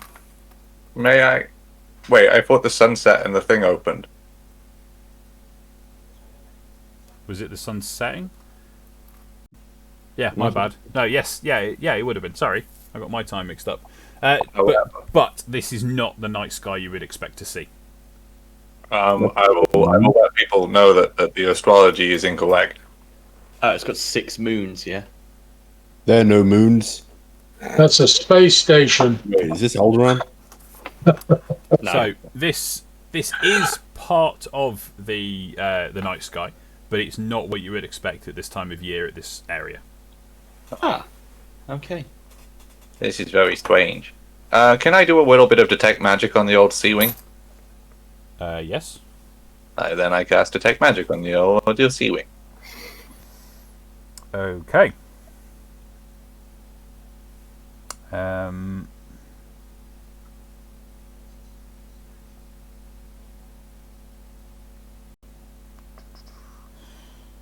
You can't detect any magic on the ceiling. Oh. That's weird. Okay, I could have swore, but never mind. It's not magical. Something weird is happening. Let's carry on. Ew. Door. What? I'm Door. literally speedrunning this. I love it. Speedrun? Okay. Door. Speedrun? Speedrun? Tuna? A few metal benches are secured to the floor of this chamber. The walls are hung with beautiful tapestries woven from metallic threads. They depict scenes from the night skies as well as bizarre geographic patterns. A light globe trapped in a golden mesh hangs from the ceiling. It casts a soft light on a pair of robed Sirius worshippers who sit in silent meditation.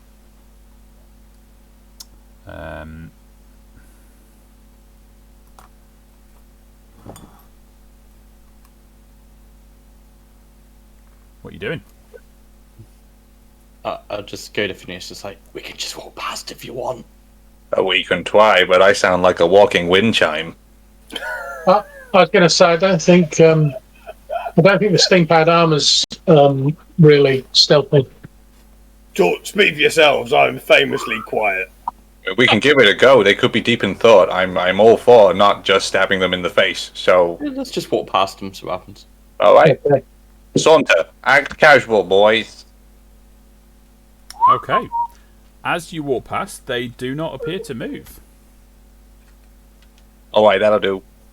Hey. Sure that won't come to bite us later. It'll be fine. Pay it forward.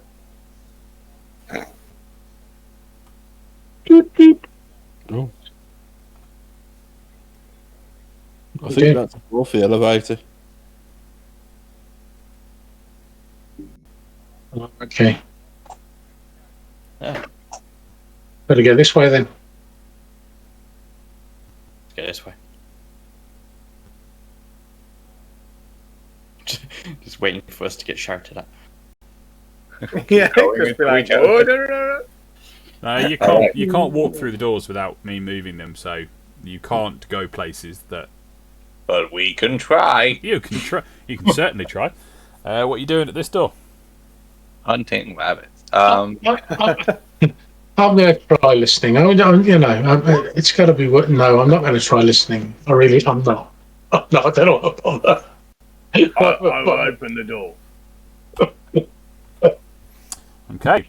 This room is large and brightly illuminated. A giant glass sphere is mounted to the floor in the centre of the room, and rows of desks are arranged in circles around it. Each desk has some sort of crank-driven machine on it. Two clerics are working at their desk at the far side of the room, repeatedly cranking the machines and writing something into the giant tomes in front of them. As you enter, they yelp in fear and make a run for the nearest exit, taking their books with them. Bye. Are you letting them go? No, I take chase. Okay, so In let's. fact, can I yell stop at them in a hope that they are terrified and rooted to the ground? You want to intimidate them into stopping? Yeah, is that possible? Is that a thing? You can give it a try. Why have they come on with no health? Oi! Are there tokens, Chris? I can't see tokens. Are they meant to be? I'm just because of last time when we didn't tell you. Thank You you got very told much. off. I've just dropped them into the wrong layer, which means they wouldn't have had health bars. Yep, that's thank you. Intimidation of 17. They pause slightly, but they are still they're heading to the door. They are at the door, and we are going to roll initiative. Yeah, we are.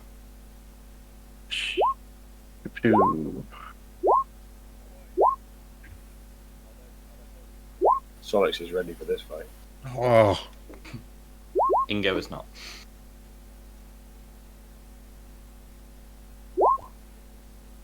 knew we were there to be fair. None of the team ready for it. What did you Sorry, get, did it- Solix? 16. Hold on. I got 16.08 again. Nice. You're not just reading the last roll you made, eh? No, I'm wrong. Nah, I've just done it again.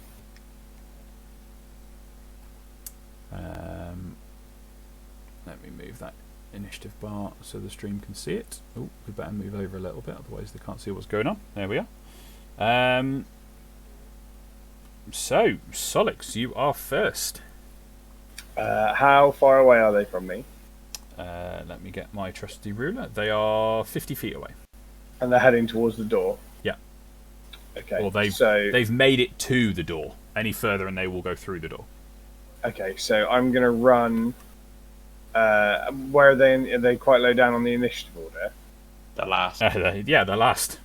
Okay, great. So I'm just gonna run as far as I can run before throwing, and then I'm gonna just yeet. I'm gonna reach into my thing and just throw a javelin at them. Okay. Well, yeah, throw a javelin. Kind of. I'm trying to stop them more than because I feel that they could probably get information from them. Okay. And the books that they're holding, but I'm going to throw a javelin in their general direction. 16 is a hit. The top or the bottom one? Guys, can pick for me? Bottom. Done. Thank you. Just- Partial Okay. to a bottom. Phineas. Hello. Yeah, that looked like fun. 5, 10, 15, 20. And then I'm going to try and thorn whip the other one. Okay. Try and pull him a bit closer if possible. A 12 is a miss. And you thorn whip. Talk. Shooting the bottom one, please. Yeah. No, that's the wrong button. Come on, lad. Bang bang. 23 to hit, 13 damage. Against the bottom one, yeah? Yeah, this one here. The shot goes straight through him and he slumps. Not nice. Talks back. Yay! And Galtar. Geltar's going to move up behind them, and he's going to take a shot over their heads at this one here. Can he do that? Bearing in mind, you Solix is in the way and he's a big lad. Nah, it's fine. You can shoot through friendly spaces. Okay. Does 14 hit? Is a hit for 10 damage. Alright. And Ingo. 5, 10, 15, 20, 25. Take a shot at this guy with my pistol. Hey. Nicely done. For a carbine, can I use my bonus action to reload the mag, or does it take longer? Is that an action, or No, it'd be a bonus action to reload because I'll be reloading my carbine? Yeah, no worries. Yeah, in the same way that it takes a magazine, like imagine it's the M1 Garand, so you string of bullets into the top, and it's a thing inside, a magazine inside it, that kind of thing. Is it always a bonus action to reload? Yes. Oh, I didn't know that. Awesome. I'll reload. So with the repeating pistols, it is a bit different in that you can either reload one round in for a bonus action, so just each turn pop one back in, or you can get extra wheels, and then for a bonus action you can switch out the wheel for a fully loaded one. But you then got to keep track of how many wheels you've got and how many wheels you've got loaded. Yeah, so putting bullets in the traditional way that you would a revolver, a bonus action, or an action per bullet. But if you wanted to buy more wheels in the future, you can make it quicker. I'm alright thinking my Mage Rock pistol is a one after another. Yeah, in single shot. So your Mage Lock pistol looks something like this. Yeah. And is loaded in this sort of fashion. The one I made earlier. Yeah, and with the bullet in there. and then like so. You got your silencer, you got your loudener, you got your speed cocker, and this one's for shooting down police helicopters. Good. So mage locks are single shot. Reload after each time. Okay, Ingo, you guys are done. It's combat finished. Oh wait. We'll just keep going, guys. Speed run. Did you want to look around this room at all, or are you just going? Yeah. What they were writing in the books. I got a passive perception of 16. Do I see anything? That's what I'm going to rely on from now. So, the glass sphere in the centre of the room is about 12 feet across. At the centre of the sphere, which is decorated with small paintings of stars and comets, is a large glowing orb. Surrounding the orb at various distances are other smaller spheres, which move around in circles driven by some kind of clockwork. The small metal spheres even rotate in place as they rotate around the centre, and one of them even has 3 tiny spheres rotating around it. Knowing your nature and your astrology, Phineas, you recognise that this is quite possibly a representation of the world you're on, its moons, and the solar system that it's part of. Cool. That is a nice mobile. Okay, continuing on.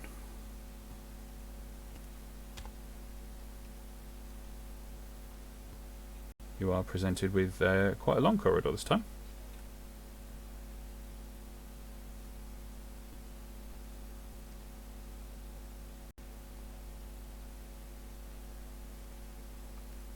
Well, it's huge, this place, isn't it?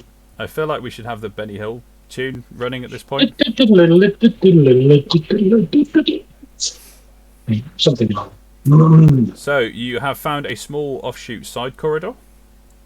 I've put the servitors in the wall again. Hang on, let me fix it. Chris, I broke the servitors. I did it again.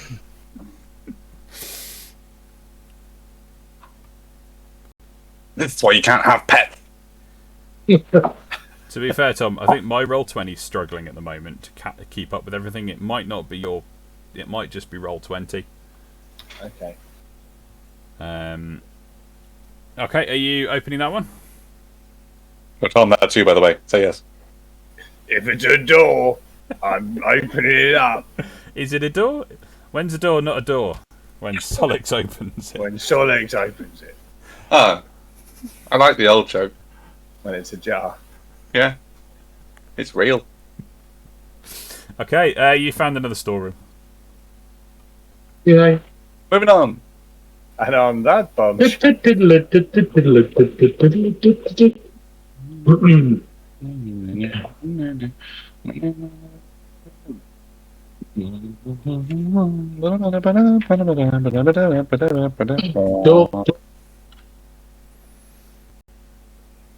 Let's do this. I opened the door. I'm just gonna. Oh, I don't know if I can do that. Can I just move Ingo and then you bring the servitors over? Yeah, no worries. Thank you. Oh, I moved the servitors. Oh, I'll just move Ingo. Servitors move. Oh! Just click on them and arrow key it. It's so much fun. It's what I've been doing all night. but because there's 2 of them, they get stuck in places and you can't move them because these are awkward corridors. Just select them individually. He's got to do it 3 times, where you've only got to do it twice. Yeah, that one extra time. Brutal. Okay. What's wrong? What's wrong, Tush? So are you opening that door? Yep. Do you have to ask? 27. Imagine if we said no at this point. Nah, we've had enough now. We'll Just go back. We'll go back. Yeah. We're going to get paid. A small machine with a metal tray and a long brass handle is mounted to the floor of this otherwise bare room. Behind it, a human-shaped hollow is moulded into the metal wall. The hollow is lined with copper and 2 tarnished handles are mounted at the hands. In you go then, Ingo. I'll turn this thing on. Anyone seen the Borg? Liquidus.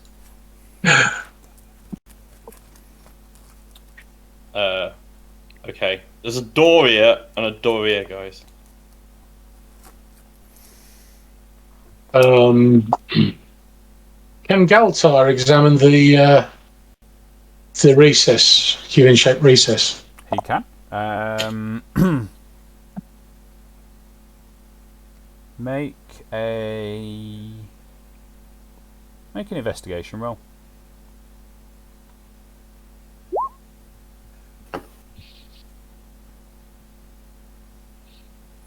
Okay.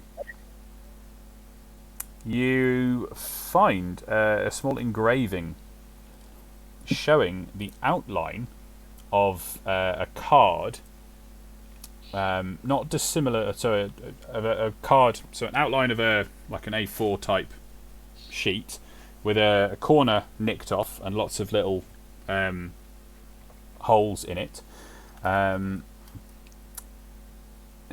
You find an outline of that being fed into the machine, with a notched corner in the upper left. Once the sheet, and you work out that once the sheet is mounted in the reader, a large handle needs to be pulled, and this forces the sheet through the mechanism and drops it into an output tray.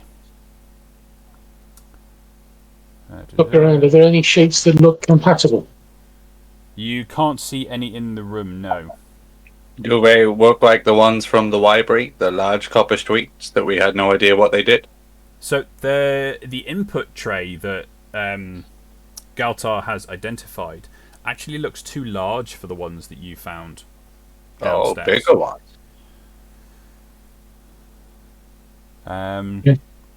See, I'm imagining hanging chads, but metal. Am I right there? Like little voting punch holes, like they had in America at one point in life, but metal. So like a sort of weird computer reading where you just dot out what you want and then it goes in the system. Yes. And then a burger appears. Yes. Cool. But that was out of character. But yeah, good. I'm with you. Where's this American speak of Phineas? Oh wow, it's a very, very backward place. Some would argue. With that, guys, we are at 1 minute to midnight, and we have investigated this room. So I think we will call it for this week. I want to know where those things are. Tune in next week at 8 p.m. to see where our group of adventurers head off to next and see what troubles they get themselves into. Thank you, everybody in the chat, for hanging on. Thank you for bearing with us through Tom's technical difficulties and Roll20 being its usual helpful self. And, thanks, everyone. Don't forget, tomorrow night at 8 p.m. here on the channel, we have 2 complete that game with Tom and Rach back in their house. Hopefully. Tune in to see what they're going to play. Very exciting. Thank you very much, everyone. Bye. Yes. Bye.